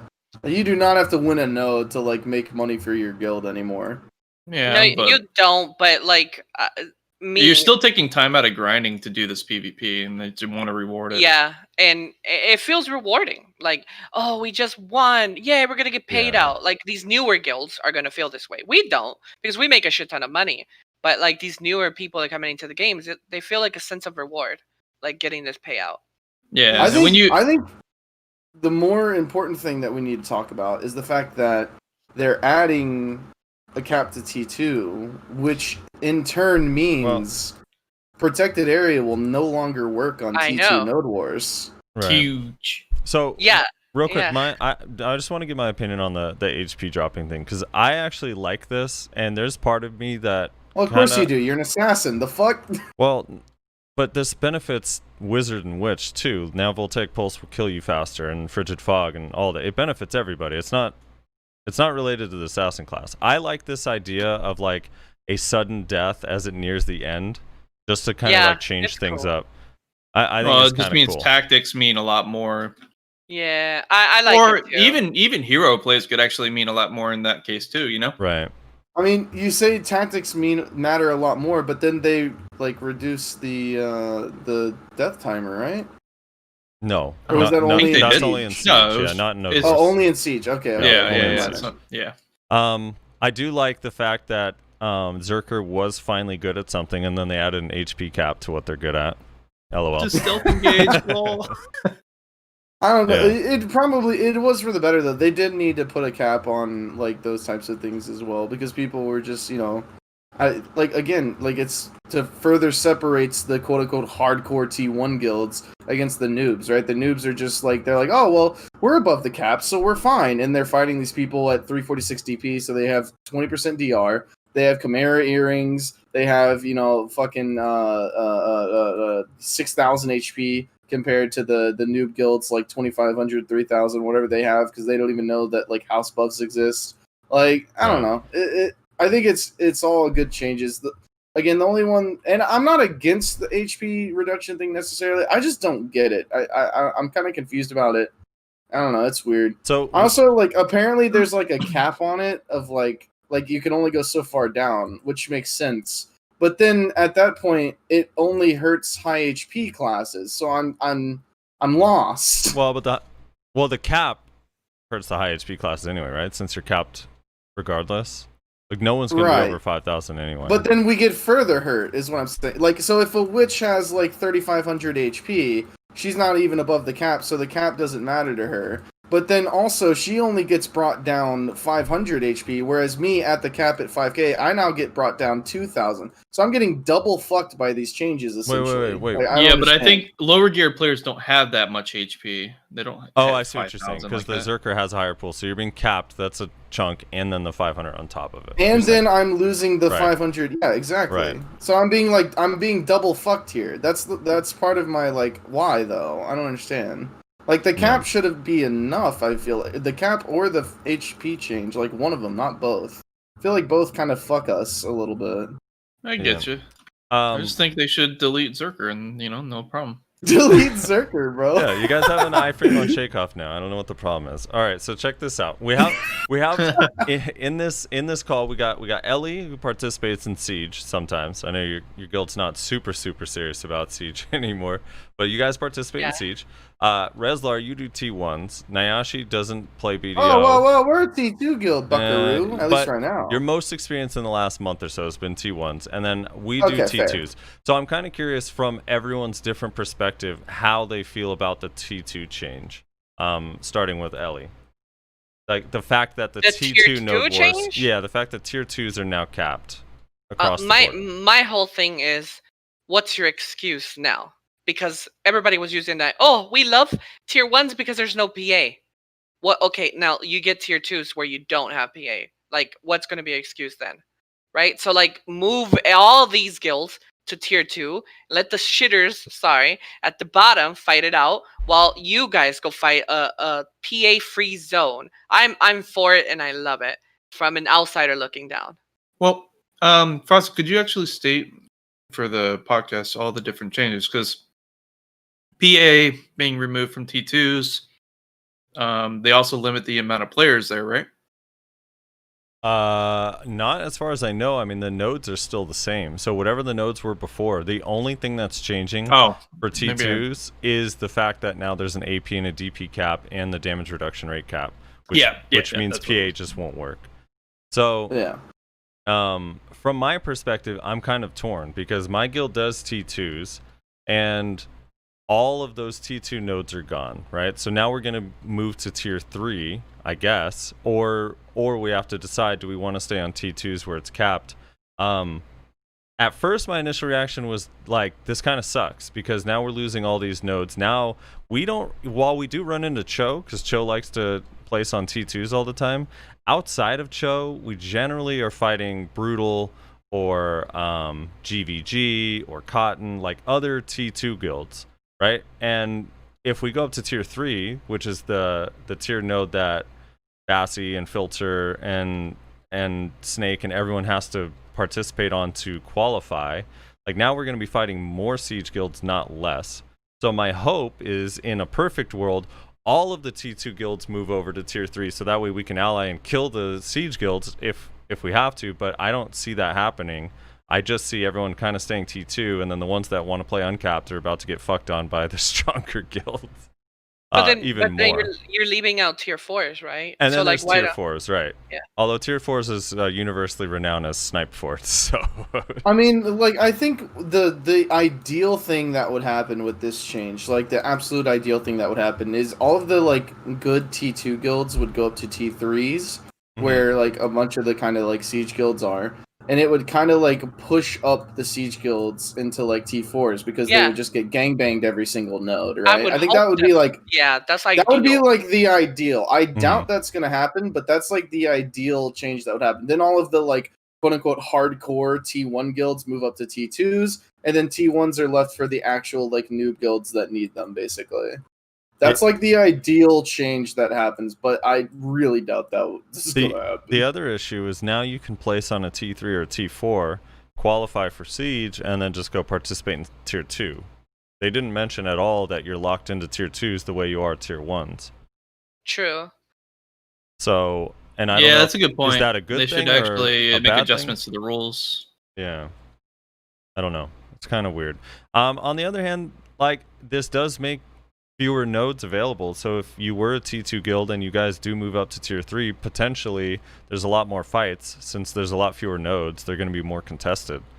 But yeah, it's shaking up the PvP, and it's shaking up the PvP because so many people complain that there's no PvP, there's no good fights. So if this brings out fights, like, good, like, let them have fun. I think the biggest problem with, like, the no PvP argument is that people just they get, I don't know, there's too much of a divide between, I think, the newer guilds, the guilds trying to be new up and comings, versus the experienced guilds. There's just too much of a divide, and when some of those experienced guilds just fall in those T2 zones or whatever T3s, it just, discourages them from wanting to fight in general. So they say there's no PvP because it's not really a fight to them, and they don't want to spend their time just getting hammered for like an hour or two.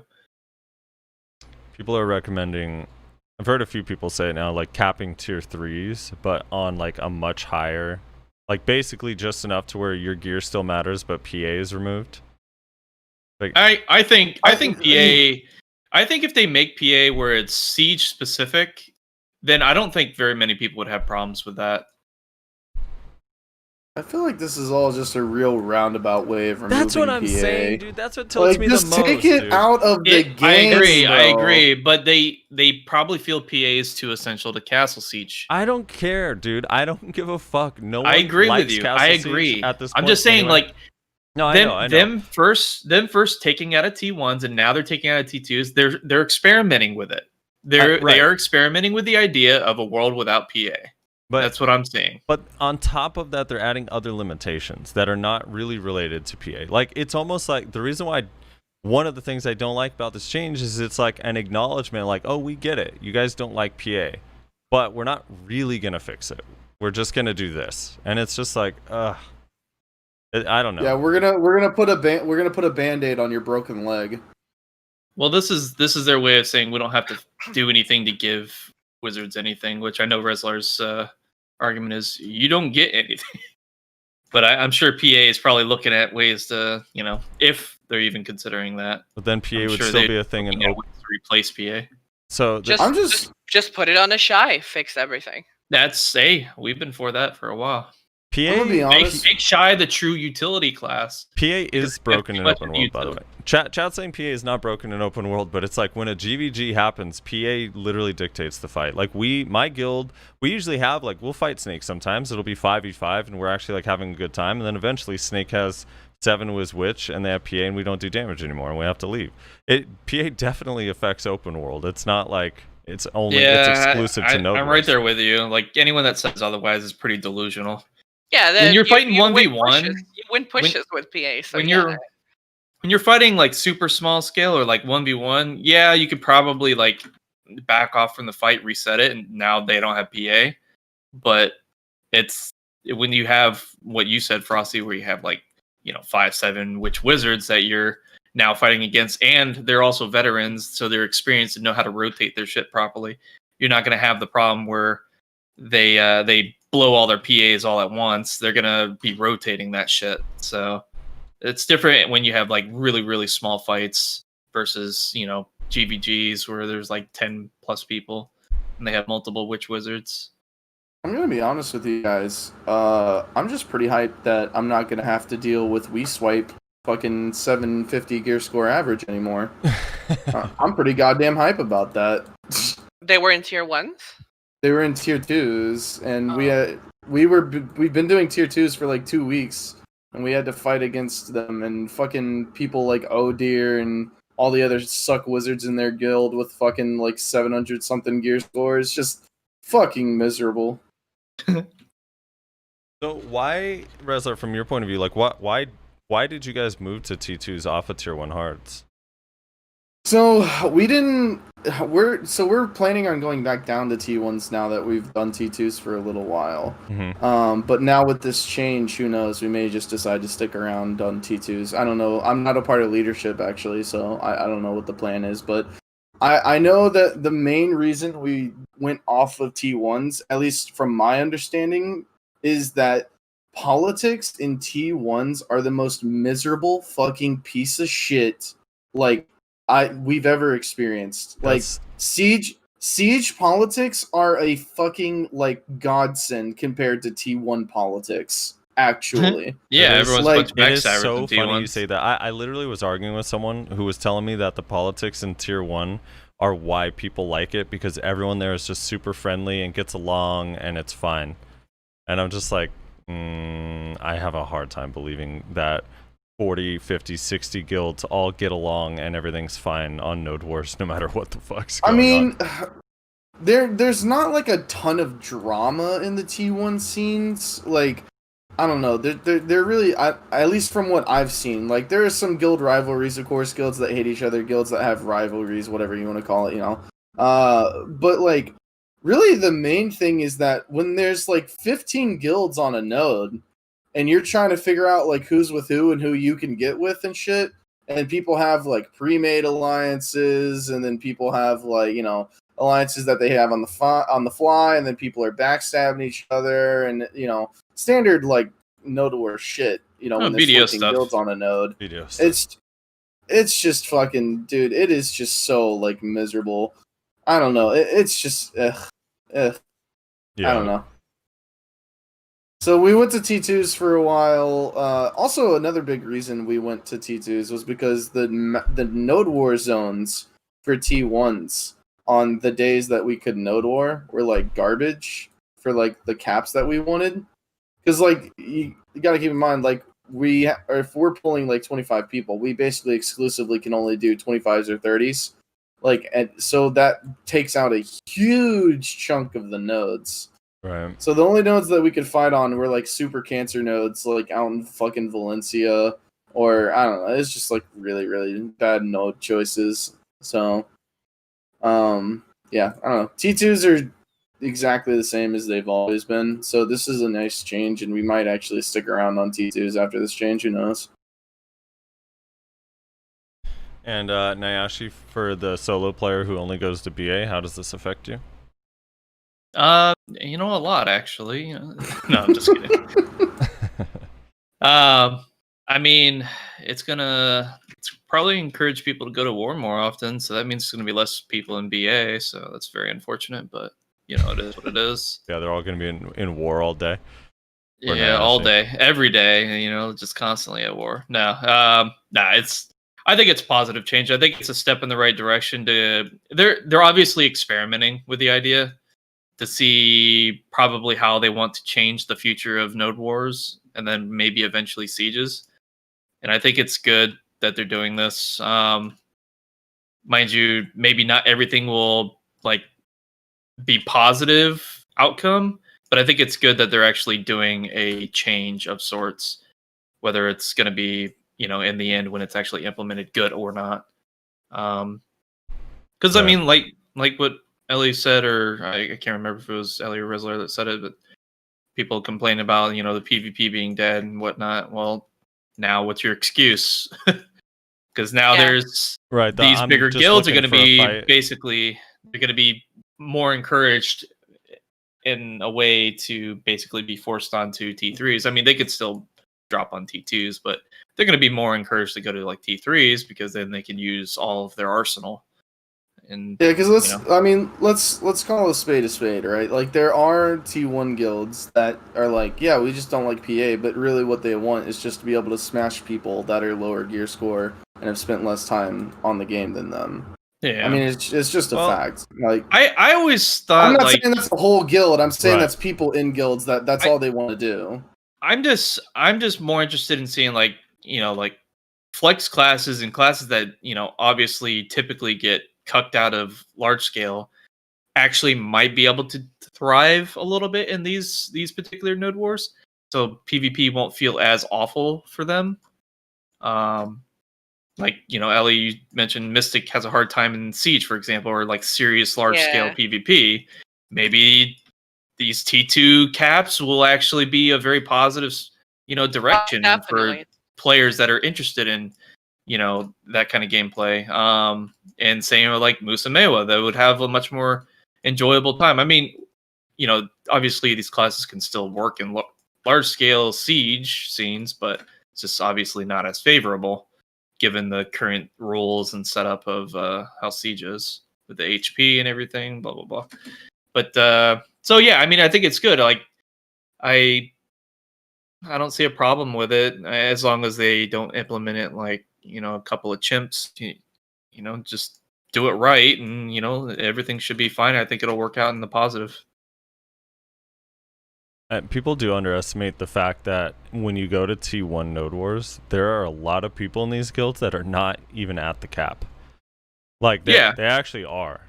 So many people. I run into people where I'm like, you run into some people and you're like, damn, these people are tanky. These caps are crazy. And then you run into other people and you're like, wait, they literally died in one skill. Some of these people actually have 250 DP. Yeah. But it's funny. It's funny when I hear my stream.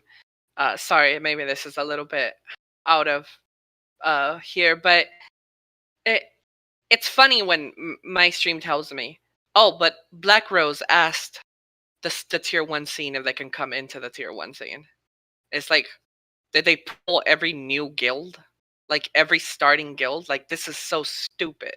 How are you sitting here saying that Black Rose asked the tier 1 scene if they can come in there?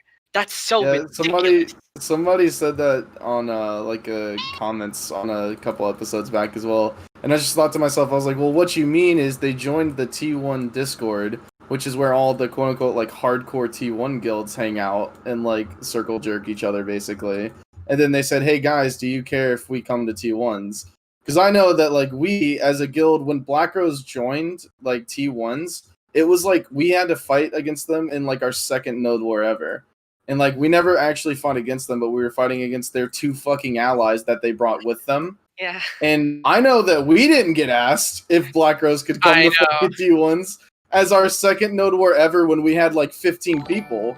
So I mean, Yeah, Like, it's I still don't know. dumb. Well, basically, Black Rose did was ask the people if they can ally with them to fuck on everybody else. It's literally what happened. It's like, hey guys, you want to respect each other and maybe pass the nodes after, when we kill everybody? And it's like, it's so dumb. How are you gonna ask the tier 1 scene? You ask the people that were already dicking the smaller guilds. Yeah. But I mean, this just goes back to what you said earlier. Like, if all you want is a good fight, now all of you like hardcore T1 guilds that like all you want is the fights, you can go to T2s. It's capped. You don't have to deal with PA.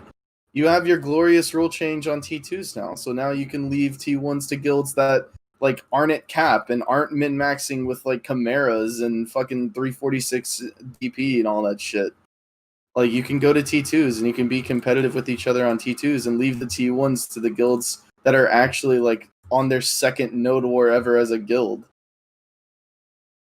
So, Well, hopefully this changes something and there's more PvP out of it. Maybe the T1 Discord will include Bloodthirst in the voting process. yeah, dude. We actually joined, but we basically just joined to watch people shit talk each other. It's pretty funny. Yeah. So the changes are kind of cool. We'll see. They're definitely different, and it's going to change some shit. So we should be getting these changes in 2 weeks. All those balance changes that came on the previous global labs are on KR, so we should be getting those on Wednesday as well. There are a few more balance changes. I'm going to try to just skip through these quickly since we're running a little bit long. I don't want to hold Elly up forever. Oh no, it's fine. Don't worry. So Warriors' defense efficiency has been increased while using Guard and Pre-Awakening. This does not include Succession, so the Pre-Awakening block is supposed to be a little bit stronger. I don't know. Is that going to be a big deal? Yay or nay? I don't. Did they need it? For large scale, it will be. Yeah. Yeah. And I think that's where their major complaint was. In large scale, their block just dies. But I mean, that's going to make it harder for non-grab classes to break the block, though. yeah, But, yeah, typically that. But they're not the only class dealing with large scale problems, so it's like Yeah. Yeah. I agree. They added. I skipped this one by accident, but they added the skill to change between Awakening and Pre-Awakening. Your C swap is now you can place it on your hotbar. Oh yeah, what? Why? Not too sure because I haven't tested it Legitimately, myself. why? I'm wondering if it makes it so you literally can't slow swap anymore if you use it from the hotbar. I don't know if that's the Aren't case. they doing that for all the classes though? Yeah, that's for everybody. Yes. Yeah. I'm not too sure. Maybe some people don't like pressing C. It's a weird button for someone. I don't know. I love the C button, but I like the C button, but hey, I don't know. Maybe there's room for like better, smoother transitions doing the quick slot. I don't know, but we'll see. Ranger, they kind of sped up their Awaken dash a little bit, so they connect more quickly. There's not like the pause between each dash is now kind of like gone. It's a little bit smoother. They also did this thing that this is the second or third class that they've done this. They basically went through and removed all the PvE pushes and knockbacks from their skills. I really hope they do that for Kuno soon. Yeah, hopefully they do that for a lot of classes. Wait, what was it again? Sorry, I got distracted. They went through and removed the PvE pushbacks and knockbacks. Oh God, yes! Please get rid of that garbage. Yeah, so hopefully they do that for everybody. Not exist. Zerker, they changed the attack range of Beastly Wind Slash while in beast form. And then I think that's about it. Yeah. Any of these other couple speed increase on Shining Dash for Valk. The movement distance on their teleport now matches the Prime version. Musa got probably the most buffs in this patch, and they're still mad. So they got super armor added to float dash slash during the attack. Moose's Resolve, which is their Musa Shout, animation speed has been increased. The stiffness effect on one step back has been changed to apply only to monsters, and super armor effect has been added whilst using the skill. Flow dash slash can now be placed on your hotbar and used to swap from pre-awakening to awakening, and then the connection between chase and one step back has been improved. So those are all good changes. The Mooses are excited about it, but they all said that that's none of those say accuracy increased, so they're not good enough. This I don't. So Witch and Wizard, the movement distance between Magical Evasion 1 through 5 and Flow Magical Evasion has been increased by 20% while moving forward. I guess it moved a shorter distance than when you side dash. It did. So That's kind of nice. good. I know everyone read that. I was like, why the fuck are they getting buffed? And I'm like, I don't know if that's really a buff. I feel like no one uses WW. No one's going to notice it. Yeah. Like, So, and then Dark Knight now can run faster when they're in combat stance and pre-awakening. Trap of Vidir, the explosion damage has been removed, but they receive frontal guard on it, so that's kind of interesting. So they now have frontal guard while they're moving backwards after using the trap, and it still has the stun on the end of it, so that's kind of cool, but the damage is removed. Cluster of Despair, kind of key input works differently. And then Striker got a couple skills sped up. Flow Bite Off. Down Smash has been added to Infernal Destruction. And then Mystic got some interesting changes. So Mystic now has a charging bar in Awakening and Succession while using Prime Wave Orb. So it says here Prime Wave Orb will recover 200 HP when charging. Someone told me when they tested it on Global Labs that it recovered 500. it recovers 500 if you fully charge it, 200 if you just use the skill. So how is that? Nobody asked for those changes. I don't think Mystics have a problem with recovering HP. And it's going to be very, very situational whether you use it or not.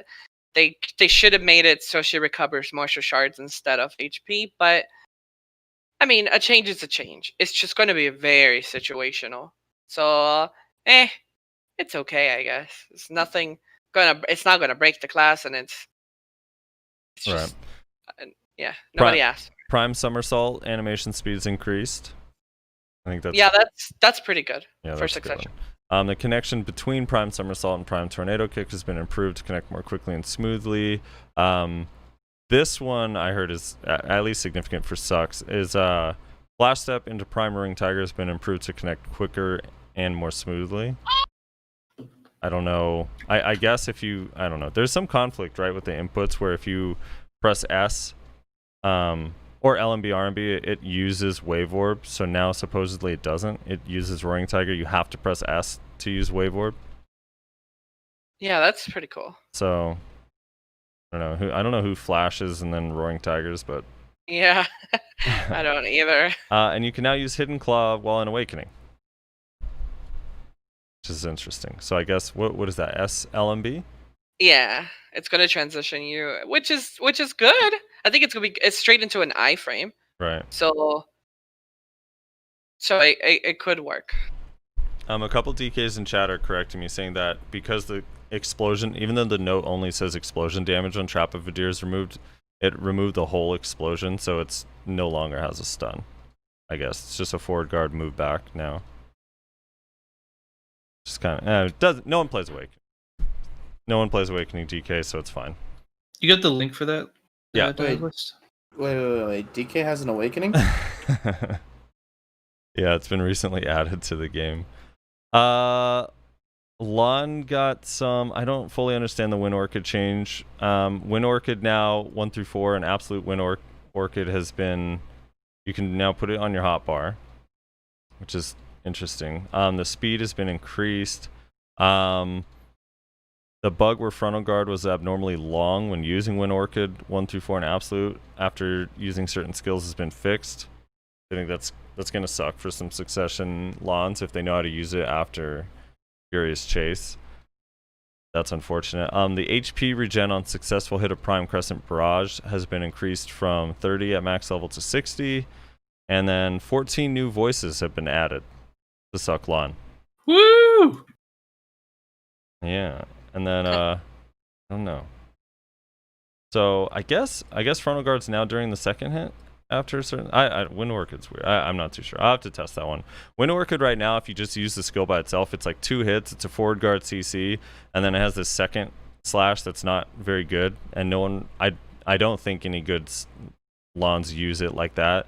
But if you use it after certain skills, it just gives you the forward guard CC and is relatively fast. So maybe it's better now. I don't know.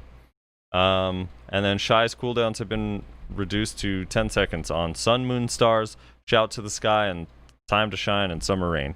This is the one class that I literally don't know the name of any of their skills. I just know them as like Bubble, the stupid Perma-Stiffen, and their heals and their Black Spirit Recovery. So I don't know what those skills do. I still think that Shy, if you main Shy, that you should be temp banned and have money removed from your warehouse. And that's it for those PvP changes. That seems reasonable. Yeah, Shy's it's a griefing class right now. Play it to grief people. Class. Weaponized desync. Yeah, weaponized desync. I'm happy for these changes because it's 2 weeks now in a row we get more balance. So let's continue this streak. Let's get to the point where everybody's waiting for, and that's nerfing Succession Wizard and Succession Witch soon. That's if we like. I think we're on a roll here. Maybe they'll touch Siege as well. So let's even more. Yeah, that's the question. I mean, this week when we get the patch, Siege will no longer have the 5,000 HP buff, and Siege timers are going to be really, really short, which is interesting. I know.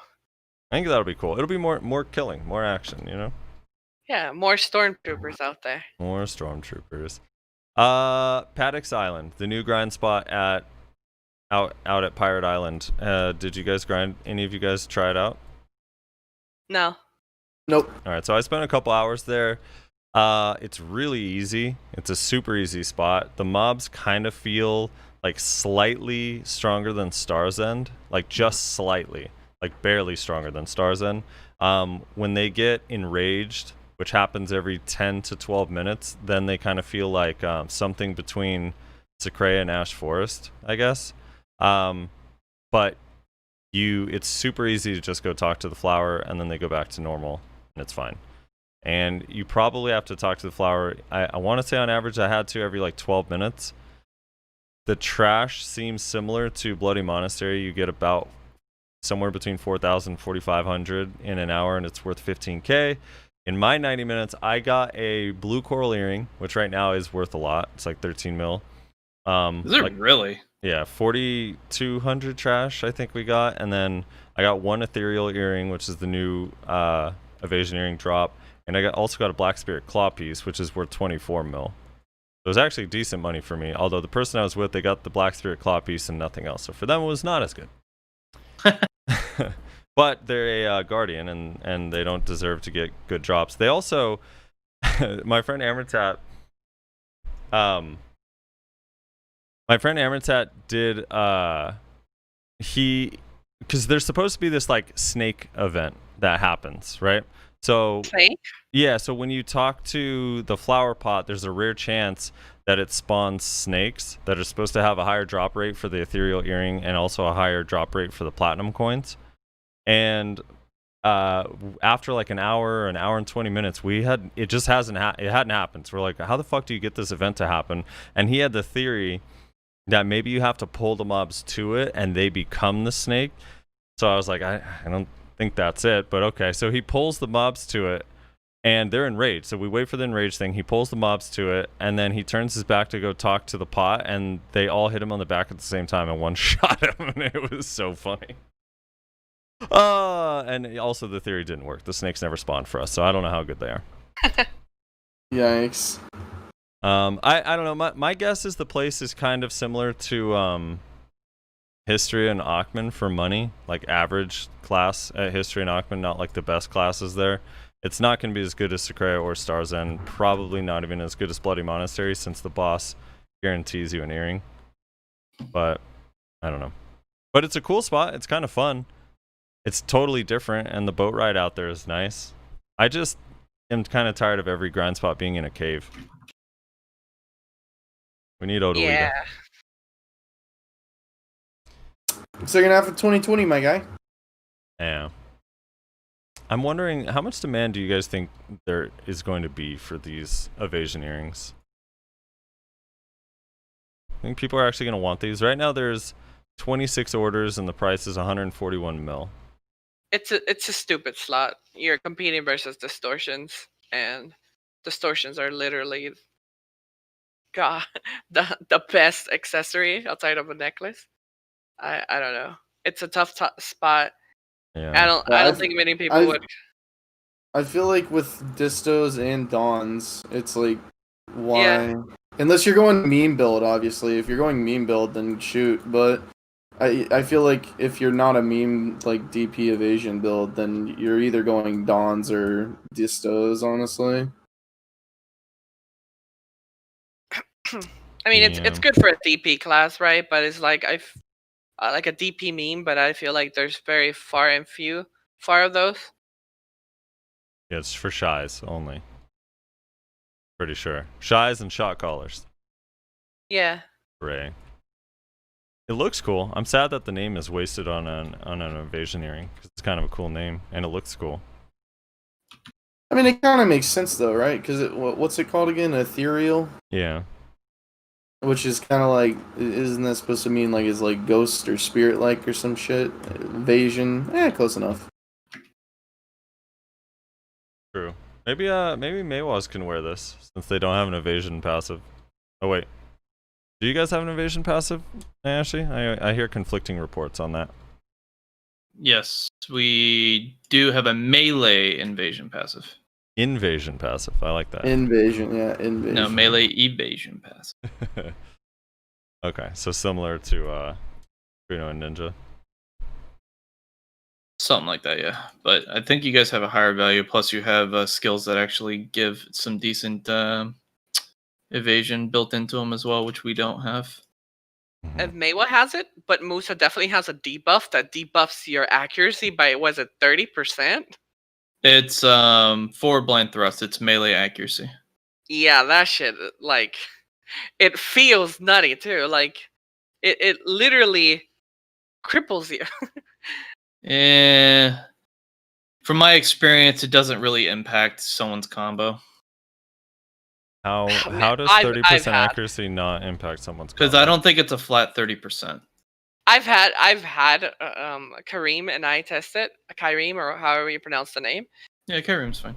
And it's a huge difference. Like for at least for me, like I could one combo him, and when he put that debuff on me, I took him down like to 50%.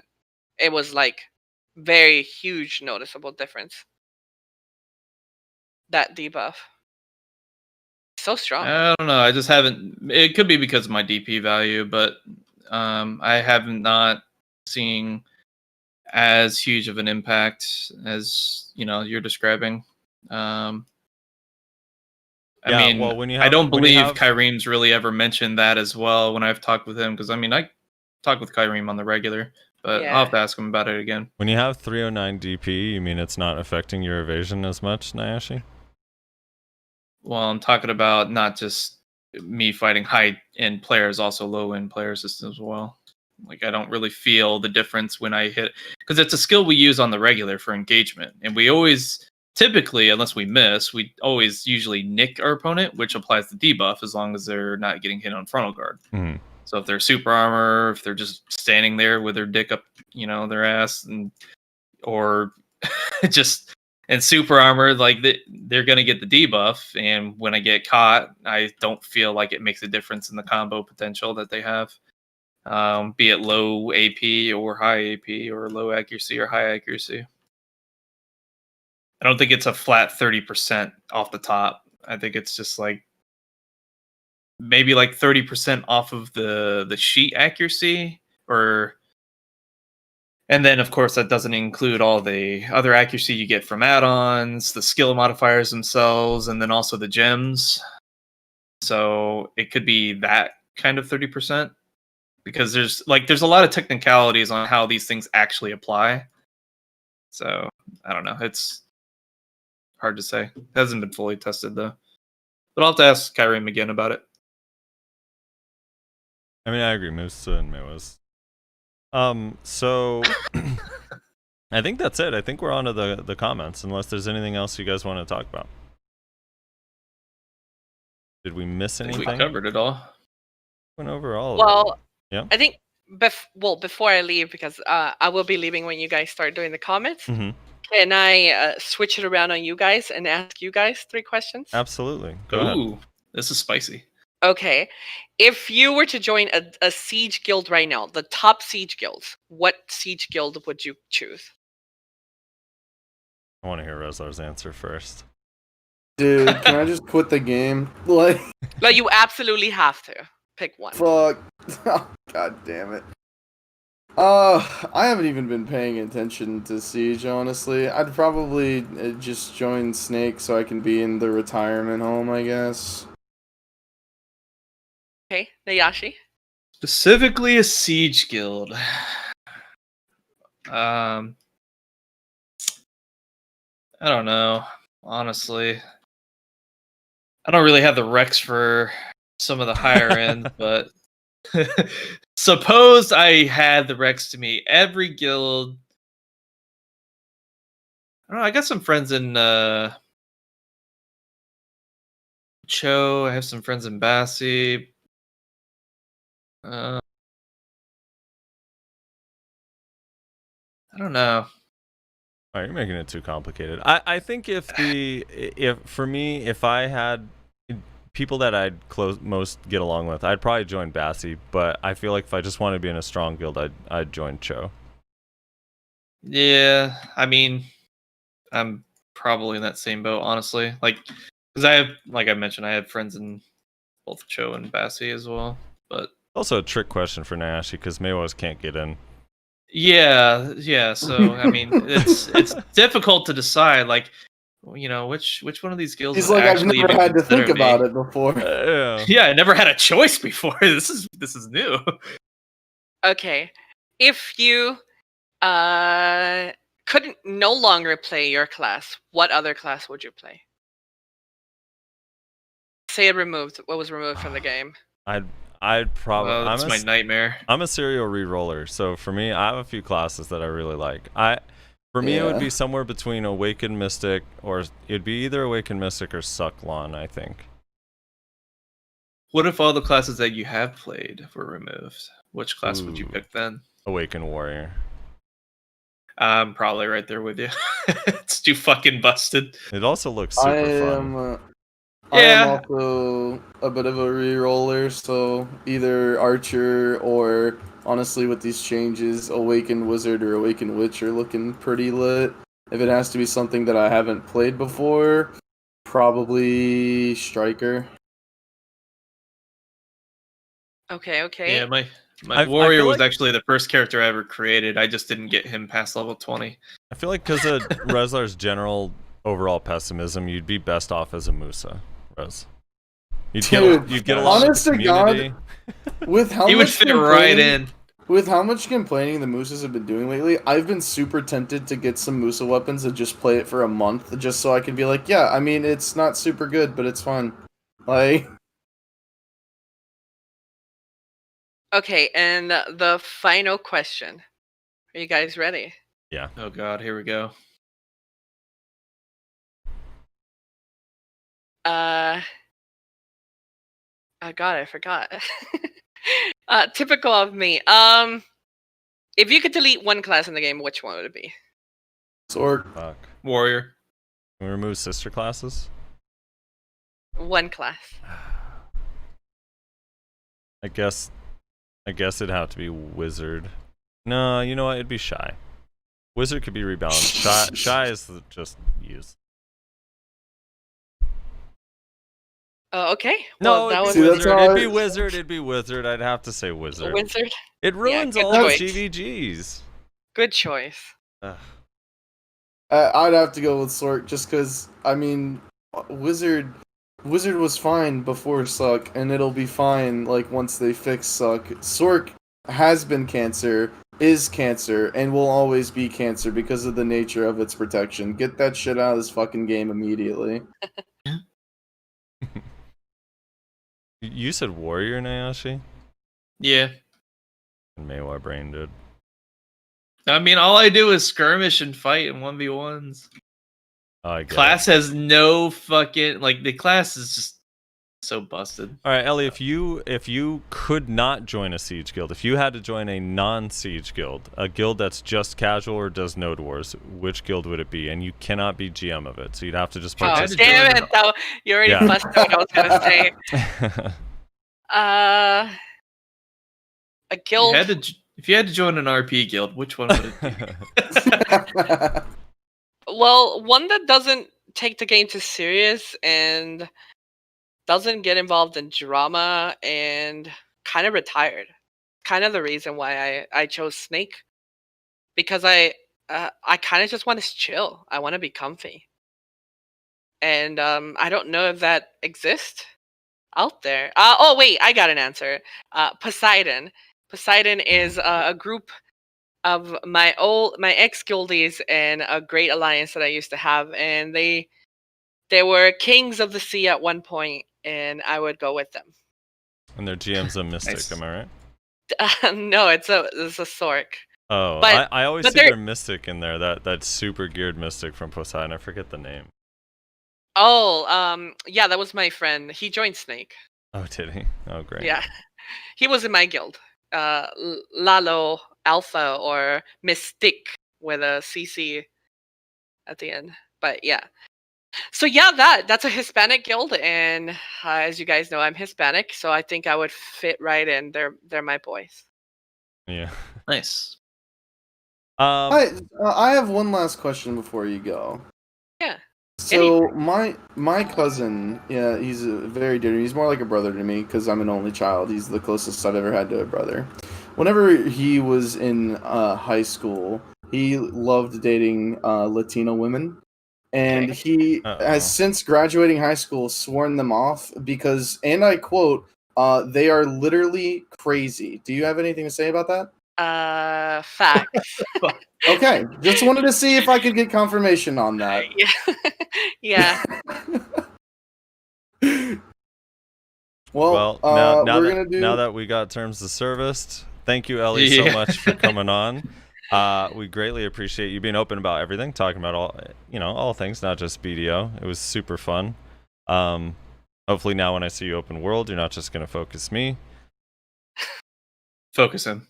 No, I He deserved it. escape close the game down when I see a Kuno, but Yeah. yeah. So thank you so much for coming on. You want to tell everyone where they can find you, your YouTube channel and your Twitch channel, what the links to those are? Sure. Well, twitch.tv/Elly, ELLY. And on YouTube, I guess just search for Elly BDO and my YouTube channel should pop up. And What kind of stuff do you put on YouTube? I do clips of basically my week during streaming. So that's something that I do every week.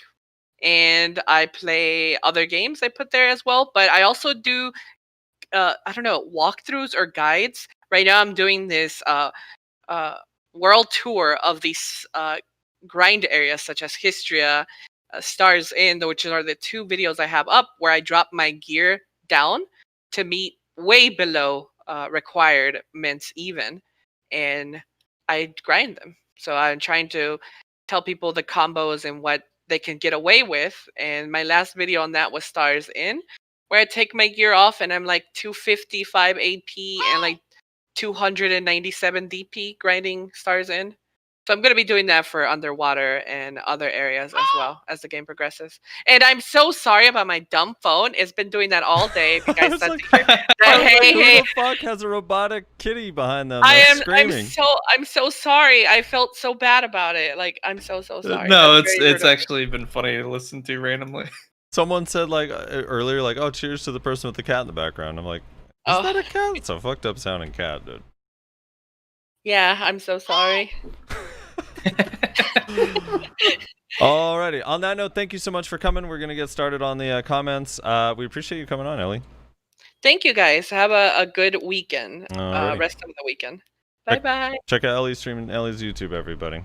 All right, on to these. Yeah, it'll be linked in the description if you can't type for some reason. On to these YouTube comments. I wonder if they're angry this week Oh. or if they're okay. Let's talk about something real quick. So, I had the honor of removing / deleting, whatever you want to say, our second ever comment from the YouTube channel. Oh shit, that's exciting. To reiterate, in case people don't know our policy, don't be a fucking dickhead. We understand that people disagree. We understand that, arguments can get heated at times. But if you're literally the only thing you're doing is trying to insult someone, either in the comments or one of us here on the show, then your comment's just going to get removed and we're not going to read it. So, yeah, don't do that. This individual put out a comment that there was no argument, there was no discussion, there was no anything. It was literally just an insult. So it was promptly removed. And I know who it was. I'm not going to say the name because I don't want to shame people. But if it keeps happening, then I will just ban you from being able to comment. And that'll be about that. We get a hint of why it was directed towards me. You know what? It was in fact directed towards you. God damn it. I didn't even see it yet. I feel terrible. Yeah. Fuck. Probably a Musa. Alright, I gotta use the restroom real quick. Do you want me to do them? Yeah, you want to get started on it? Yeah. Sure. Okay, so, wait, I need to start at the oldest. Okay, so, Fanina says, Slashing the Dead has always had insane damage values. It used to be quote-unquote bugged, and only in the past 8 months has applied all the damage. Please look into getting Actual Warrior on here for once so they can counter all the May whining. These warrior buffs are going to be insanity for top-tier PvPers. They're probably appropriate for low to mid-tier warriors, but things are going to get real sad when Sphero and Hands get their great swords on this update. We have had Sphero on the podcast before. Granted, it was quite some time ago. We should probably try and I can probably get him see if back. Liger wants to come on. Yeah, we should. It's probably about time that we start getting our older, the guests that we had on from back in the day to speak about their classes. We probably need to start redoing. Did we ever those. have Zethian up? We did not. I tried to contact Zethian, and he said he would be interested. This was forever ago. He said that he was interested, but unfortunately, we couldn't really work out a time. So, because he's a really busy. He's got family and whatnot. Yeah, if he's not streaming, he's doing family stuff. Was kind of the issue we ran into. So I don't know kind of I don't know if he does streaming on Sunday. What happened? We were talking about Zethian. Brad Odom says Tamer can swap to Awakening with 4 moves and to Pre-Awakening with at least 2. Useless Tamer knowledge here. Okay, good to know. Gentle says, is he a donor? On his license? LOL. Oh, I remember. I said that because I meant to say Patron. Patron. Yes. Thank you. Small Dick Stole Your Girl says nice Musa buffs. Psych. Well, they did get some pretty nice buffs, but no, Anyways, One Man Escape says I really don't want more tools to survive on Sork. Already hear enough people cry. All you do is iframe, bruh, because that's all you do. Just give me damage on my side so I can stop playing Suck Sork. Iframes won't let me get more kills. In fairness of Small Dick Stole Your Girl, that was before the most recent patch on Global Labs. I mean, I just don't I know. I just want to give him the benefit of the doubt, because No. I know. But listen, I'm not saying you gotta use the abilities in your kit. But listen, projection is the highest accuracy modifier of all your skills, and they just buff the shit out of its damage. That's all I'm gonna say. VSVP X Goons 96 says striker buffs look nutty in all caps. Do they? I don't really remember what striker got. They do. They got a lot of additional damage. The silent step fix affects them as well. They got speed ups on some skills, and striker's already a lot better today than it was a while back. So I think it's gonna be good for striker too. They're clones, Yeah. remember? Echo Spirit of the Echo Spirit's getting buffed. Yeah, yeah. But that's the thing is, like, it's so confusing what the fuck they're talking about. Like, E-Tag Ellis says, don't forget that this is not the Awakening buff balance patch yet. Well, it is the Awakening buff balance patch, but it's not the Awakening damage buff, I think is what he meant to say. They haven't really done major damage buffs, and they did say on the last, not this recent one, but the one before that, once the DR brackets are added into the game, they're going to more closely look at Awakening damage to see if it needs to be adjusted. Yeah. Kevin Kloinger? I don't know how to say that. Sorry, Kevin. Says, down Shymain. Wonder if it's Cloinger. Cloinger sounds kind of cool. Cloinger sounds pretty cool. I'm gonna just call him Kevin. Sorry, Kevin. Fucked up your name. Dancing Swords says, Frosty, I'm not a Musa, so I don't really care as much, but play Awaken Musa for 1 week, grind Garrett up, and PvE with it to see if the complaints are justified. I hear it too, but I would really love to watch your thoughts and opinions while playing the class and PvPing with it. Wanting your class to be better is almost always justified, unless you're like a suck wizard right now, but it's just, there's a line, you know, that's been crossed. There's a line between I want my class to be better and my class is absolute dog shit when it really isn't. Right. I think that's the issue. I always say every time we have the discussion, like I would love for Musa Awakening to be buffed, and I would love for them to look at the accuracy of all of the Awakening classes that are kind of lacking accuracy or damage, and bring it up to suck level. It just there's always this like weird Musas think that they're the only class that has to play Succession for damage when they're not. Or they're the only class that has to get Dawn Earrings, or they're like the worst class in the game by far, and it's like, ugh. Or they're the only class that struggles in Node Wars. That's another one that I love. Oh, we're the only class that struggles in Node Wars. Well, no, but okay. It's just, ugh. Kevin posted another comment, but we're only reading one comment from each user. Comment only one time, and then edit your comment, Kevin. You frickin' Cloinger, whatever your name is. Jimmy Lang says, I have a question. How come Chris Polly, the YouTuber, can shitpost on Reddit every single fucking day and no mod bats and you guys post once a week, get instantly shit on? First of all, don't hate on my boy Chris. Alright, that's my boy. Also, I don't think he should post. His videos are genuinely like pretty helpful. I think his point though is that he gets to post his content regularly. Yeah. That's because mods don't like us.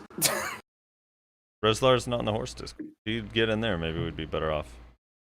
Yeah, I mean, really, I don't know what to say. Maybe they don't enforce that rule anymore. If I'm giving them the benefit of the doubt, but if I have to put on my Alex Jones tinfoil hat, I would say that in the instance where we got banned from posting because we were quote unquote posting too much and not keeping a ratio, it was because there was a certain mod in particular that had an issue with us. That was previously in our guild. But I don't have proof of that. That is my tinfoil hat. Voidnull says... Kevin posted another comment, a third comment. Kevin, edit your comments. Voidnull says... he links to a certain timestamp. Says, sounded just like Murray Franklin laughing at the Shy class. What you should be considering is how lucky all the other classes are that PA is restraining Shy with a 60% PvP reduction. Or that flooring would be all over the place, sniping rangers, archers, and smacking all the rest. Crumbles and continues to pick at rocks. One day we shall rise, ... and shine! I love that Shy's RP. It's so cute. Is it 60%? I thought it was like 80. Did they change it to 60? I can't remember now. I'm not sure, in all honesty. Musassin says, Frosty, what your last podcast, ... You said it, lol, my problem is not that anyone denies that Musa Awakening needs love. My problem is that, at least in my opinion, to me, it seems you acknowledge it, but in the same breath, downplay it like it's not a big deal. Because it's not, like, again, what we just said, Musassin. Everyone can, I think most people would agree, yeah, like, Musa needs a little bit of love. like basically every other class in the game. Like legitimately. Like every class needs a little bit of love, every class needs a little bit of changes. You are not the only class that struggles to kill high evasion targets. You're not the only class that has to get dons. You're not the only class that can struggle in large scale. You're not the worst class in the game by far, and it's not even close. Like, that is the issue with Musas, and they take this nugget of truth, which is, hey, Musa could use a little bit of help, could use a little bit of buffs, and then they use that to platform off into the fucking deep end and declare that if Musa is not basically turned into Ninja, then it is a dog shit class and PA has a conspiracy against them. But Ninja's not very good versus evasion classes. Exactly. Well, here's the other thing too. He said, when he says, Frosty, what, your last podcast, you said it, LOL. He, again, last week accused me of saying that Warrior is weak, but I did not say Warrior is weak. We were talking about large scale, like specifically like large scale. And my reference to Warrior being like not that strong in large scale, again, is because of just the state that melee classes are in general. I did not say Warrior is weak. You're wrong. Period. Moving on. Caliver says, Suck Wizard not getting nerfed was clearly the biggest winner. Yeah, no lie. Yep. True. Adam LaFortune says, at timestamp when speaking about the Witch and Wizard flow magical evasion, it was totally improper to correct Rezlar only to give what seems to be false information. Global Lab's evasion flow does not allow any double dash and effectively seems to be a super armored dash. It's hard to know because most new skill addition from Global Lab are in Hangul, naturally. But again, I had to log on to the Global Lab to confirm it because it certainly confused me. I've not been able to get two flows, and in duels it definitely looked like super armor on the cooldown. Also, distance was the same. Yeah, I cannot figure out what the two flows thing. I went on Global Labs and checked. It does not have super armor, so I don't know what he's talking about. The flow does not have super armor. It is not added. It is not added in the Awakening kit. It's still only in Succession, so I have no idea. So when they said they increased the distance or whatever in the labs note, I'm not sure exactly what changed, but or when they said Awakening Wizwitch now have flow magical evasion, I don't know what it means, because as of my testing, I went on myself just to make sure that it did not have super armor, so I don't know. And now, are you 100% positive you were on Global Labs and not just on live servers? Alrighty. Got him. Fair enough. Fair enough. Kenichi Sai says, you guys are sleeping on Striker 2, 50% accuracy clones, but with more damage, and whoa, been a while since Nyashi has reacted to the comments segment without getting woman aggroed or IRL aggroed. I have no idea what the W is for, too. My guild, the Scored, has the W on the emoji and assumed that it was part of the thingy Kek. Yeah, we were wondering what's the W in Kek W. Can't figure it out. Yeah. It's a mystery. No one will ever know. Yeah, striker changes are insane. One of the things, though, is that there's, much like Kuno, there's like 4 strikers left in the world, so it's, even if they're overpowered, until people start playing them, you're not going to tell. You're not going to be able to tell. Yeah. Travis7067 just links a timestamp. I don't know what this is. What is this? Oh, it was you testing the Global Lab changes on live servers. Fuck, Travis. Oh my gosh. That's Comment fantastic. of the week. Comment of the week right there. Just the timestamp. Nice. Let's test. Henry Lou says, DK Main feels bad, man. You should feel bad. You should.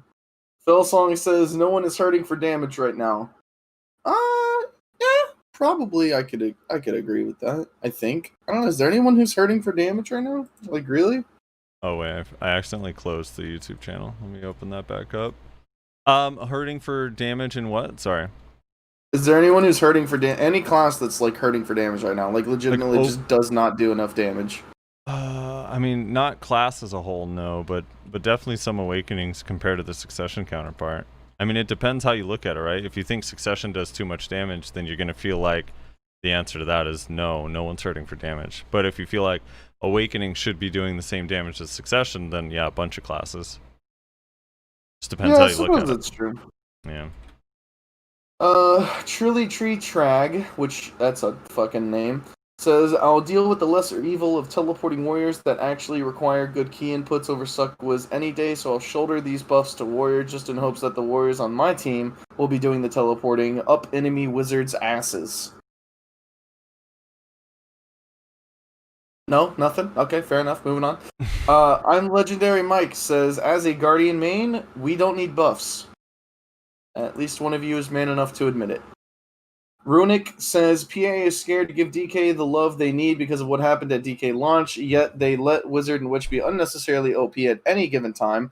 They were OP at launch, First Awakenings, No Door Start, the Great Stamina Depression, and even now. Or the head devs at PA play Witch Wiz and want their class to be super strong. What is the Great Stamina Depression? That was the, like, shortly after the CC changes. I know Nyashi's very familiar with this. When they went through and changed the stamina on a bunch of classes. So classes, Dark Knight, Ranger, Valkyrie, Musa, Mewat, had to, deal with being, not having unlimited super armor movement. Yeah. Also, Witch and Wizard weren't really OP at launch. They were actually kind of dog, people thought. But then once No Doors came out, people really realized, like, oh, wait, hold on, this class is fucking nutty as hell. It probably wasn't until a few months before people started realizing that, like, Witch and Wizard is insane in GVGs. But even then, like, they were good at GVGs, but you gotta realize that, like, Sork and Ranger were the two classes that were insane on launch. So you have iframe, and then Ranger, who was hitting from about the same range as Witch and Wizard were at the time, because people weren't, like, min-maxing their range. So, I don't know. I also don't think... I don't think they're scared to buff DK because of how it was when it launched. Like, the CC changes are so different now, and the rules that, like, it's not even, I don't even think they remember what DK was like when they launched it, honestly. Yeah, probably not. I don't know. Hadouken OCX says, and people call this guy the best mystic in 2020. Yikes. Who? He gives a link. I don't know who this is. Let me look. It's Dildo. So he links Dildo. Oh shit, I just closed Nyashi's stream. Sorry, Nyashi, you lost a viewer. It's all over now. And then he links the video of the Mexican interviewer guy. Or sorry, I shouldn't say Mexican. I don't know if he's Mexican. The Spanish-speaking interviewer, like, laughing, the famous clip, Oh god.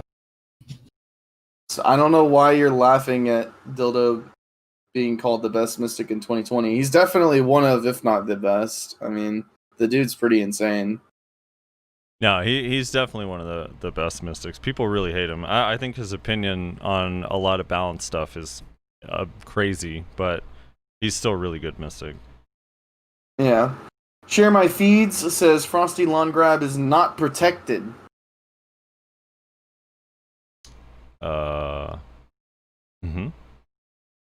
Is that true? That is true. Yeah. Did you say that it was protected last time? I don't remember. If I did, it was a mistake. I know for sure that it's not protected. I played lawn for a long time. Boy, buy Ardent for me says Musa Awakening buff win. Right now, actually. You got him 2 weeks in a row. Look at that. Yeah, 2 weeks in a row of Musa Awakening buff, so there you go. Skylar C says, dog shit Archer changes, just saying it's the least played class for a reason. I don't think it is. I'm pretty sure Zerker was the least played class, wasn't it? From that graphic everyone's class is the least played class. No, I'm talking about from that graphic that they released. Wasn't Berserker the least played? Oh, I think I remember everyone laughing about that because everybody was like, yeah, because it's so fucking ugly. Well, I can't stand that graph because that graph is based on total characters created. That's true as well. Yeah, that's not an accurate representation. I think there's a bunch of classes that are not super popular. Archer's definitely in the list. It's not like a very popular class anymore. But it would probably be what, like Archer, Tamer, Zerker. I know Koreans don't really care for Zerker. Meiwa. There's a bunch of DK too. Like, there's really not that many DKs at all. Yeah. Yeah, There's but definitely on that, there's on definitely that far more graph- mooses than May was. That's for But sure. on that graph, DK was first, wasn't it? DK was number 1 by a wide margin. Which was like, what?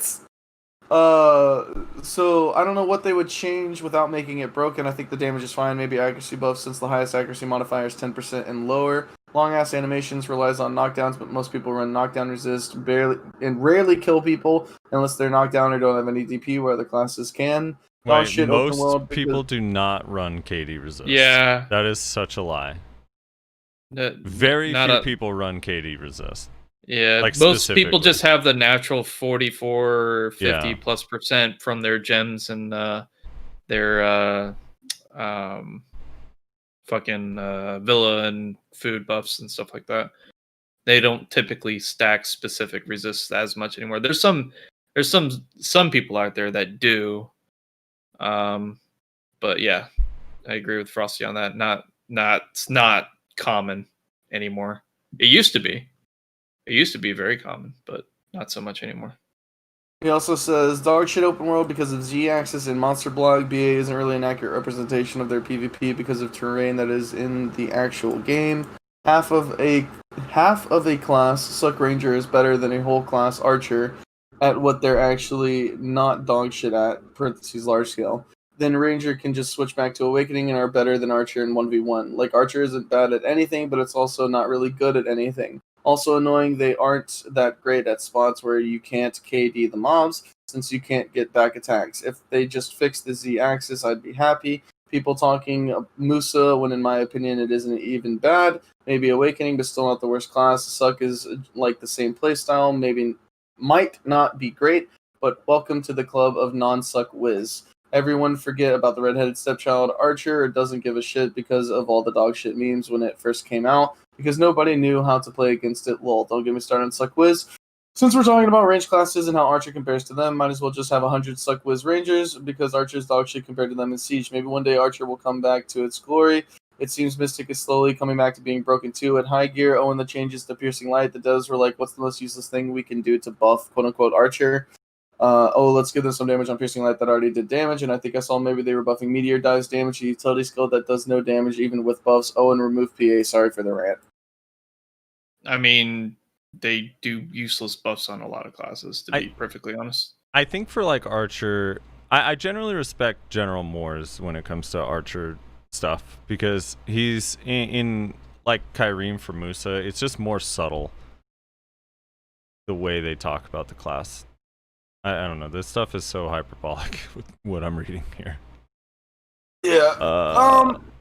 What's funny is, like, if you remove the hyperbolic like nature of everything he said here, I actually do agree with basically everything he said about Archer, in all honesty, other than the KD resist. I don't know who's running KD resist, but like, yeah, Archer struggles in open world because of the Z-axis and to a degree monster block, but a lot of classes struggle with that.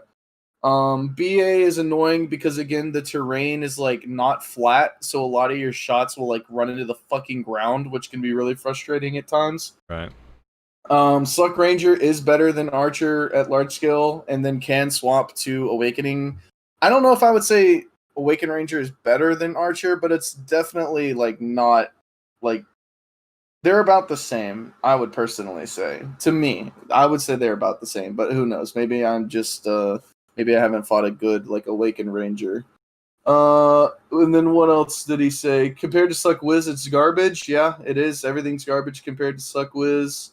Yeah, nobody cares about Archer because it was broken at launch, and it's really like not that bad anymore. I do agree that it's not bad at anything, but it's not really that amazing at anything either. He said not good at anything. I think that's just more hyperbolic. Like, I would say it's not amazing at anything. Like, it's the jack of all trades, you know? I like that. So, I don't know. Faintus says, quote, Archer isn't bad at anything, end quote, is already miles ahead of most Awakening. Yeah. I don't know. Like, if you take away the hyperbolic, I actually do agree with a lot of what this guy said personally. Yeah. BA. Someone's asking. BA isn't flat. BA is relatively flat, but it is like kind of. It has like slopes, minor and large, and some hills on the wall as well. It's not completely flat the whole way through. It's not flat, and it has like tiny. You don't notice it until it fucks you over. But even on the most flat parts of BA, it still has tiny up and down slopes that if you are an archer and you charge up a piercing light and you get moved backwards and then you go down into the slope, if you don't aim your fucking mouse like up into the sky just barely enough to where the crosshair is still red, but you're like looking straight fucking up, the goddamn shot will go right into the fucking ground. It's so frustrating. It annoys the fuck out of me.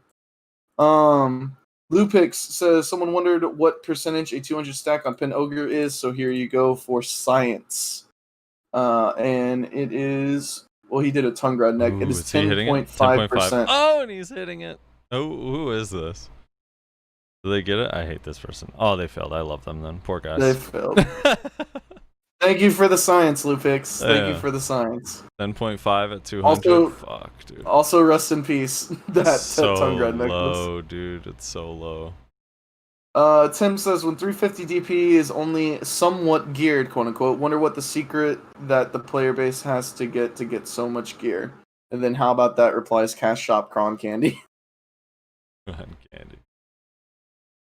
Cherryboy 3000 says, DK main for 2 years now. This global lab thingy is just confirming my tinfoil that there is something really wrong with coding on Awakening. Real quick, since it's heavily FPS. Vel is up. He just spawned if you guys have alts there. Vel is up on an A. Yeah. They just won't buff Seed of Catastrophe and Shattering Darkness for some reason. Removing Stiff and adding FG on Trap of the Deer ruins a lot of meme combo potential. And they already fixed it with faster animation and better skill transitioning. Suck is already OP. What it needs, it 10% damage nerf. Give it to Awakening, faster animations. Okay, thanks. Keep up the good work, boys. Love the show. I agree with his conclusion there, for sure. Like, 10% damage nerf on Suck, and probably give that 10% damage nerf to Awakening, and then also speed up Awakening animations, and it'd be fine. I mean, it basically needs Dusk and Nocturne to interact the same way in Awakening that it does in Succession. With cancels. Would help so much. And then Blood Diamond 78 says, I really wish they would just fix DK's iframe gaps. You don't know how paranoid DK's iframe makes me feel, knowing there's a high chance you might still get CC'd. No class should ever feel like their iframe is unreliable at times. Oh, really? Yeah. Welcome to Musa Mewa Chase, Ninja Kuno Ghost Step, Ninja's Ninja Step, Berserker Giant Leap, and soon to be Shake Off. welcome to using an iframe that doesn't chain together like Nightcrow on Sork perfectly basically. Smoothly. Yeah, unfortunate how that is. Ghost Step, that has to be my most common phrase when I'm streaming is, wait a minute, I was in Ghost Step. And I just like watching the Ghost Step cooldown. Yep. It's too bad, dude. Alright, well that's it for all the comments. Thank you everybody for hanging out, for watching, for listening. Thank you, Elly, for joining us. She was a fantastic guest. Again, if you want to check out Elly, her stream, or her YouTube, they will both be in the description. So you can go down there to follow it. Check out all of our streams. Frosty and Nyashi are streaming the podcast almost every week.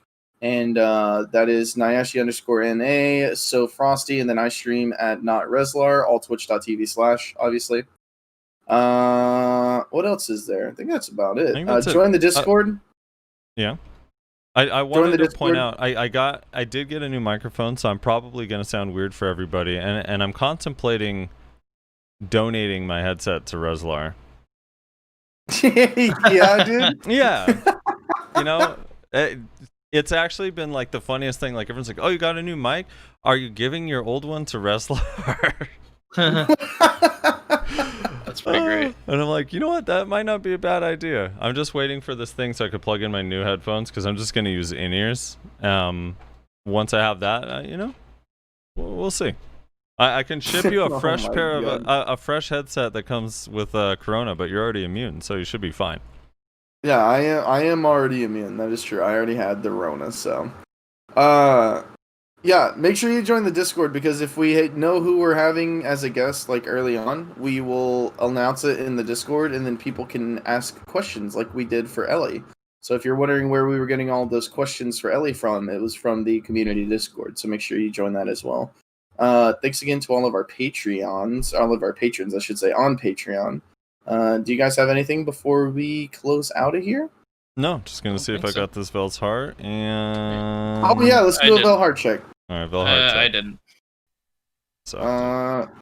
Who am I? I guess this guy. Fuck it. Yeah, we were counting down. On 1, you ready?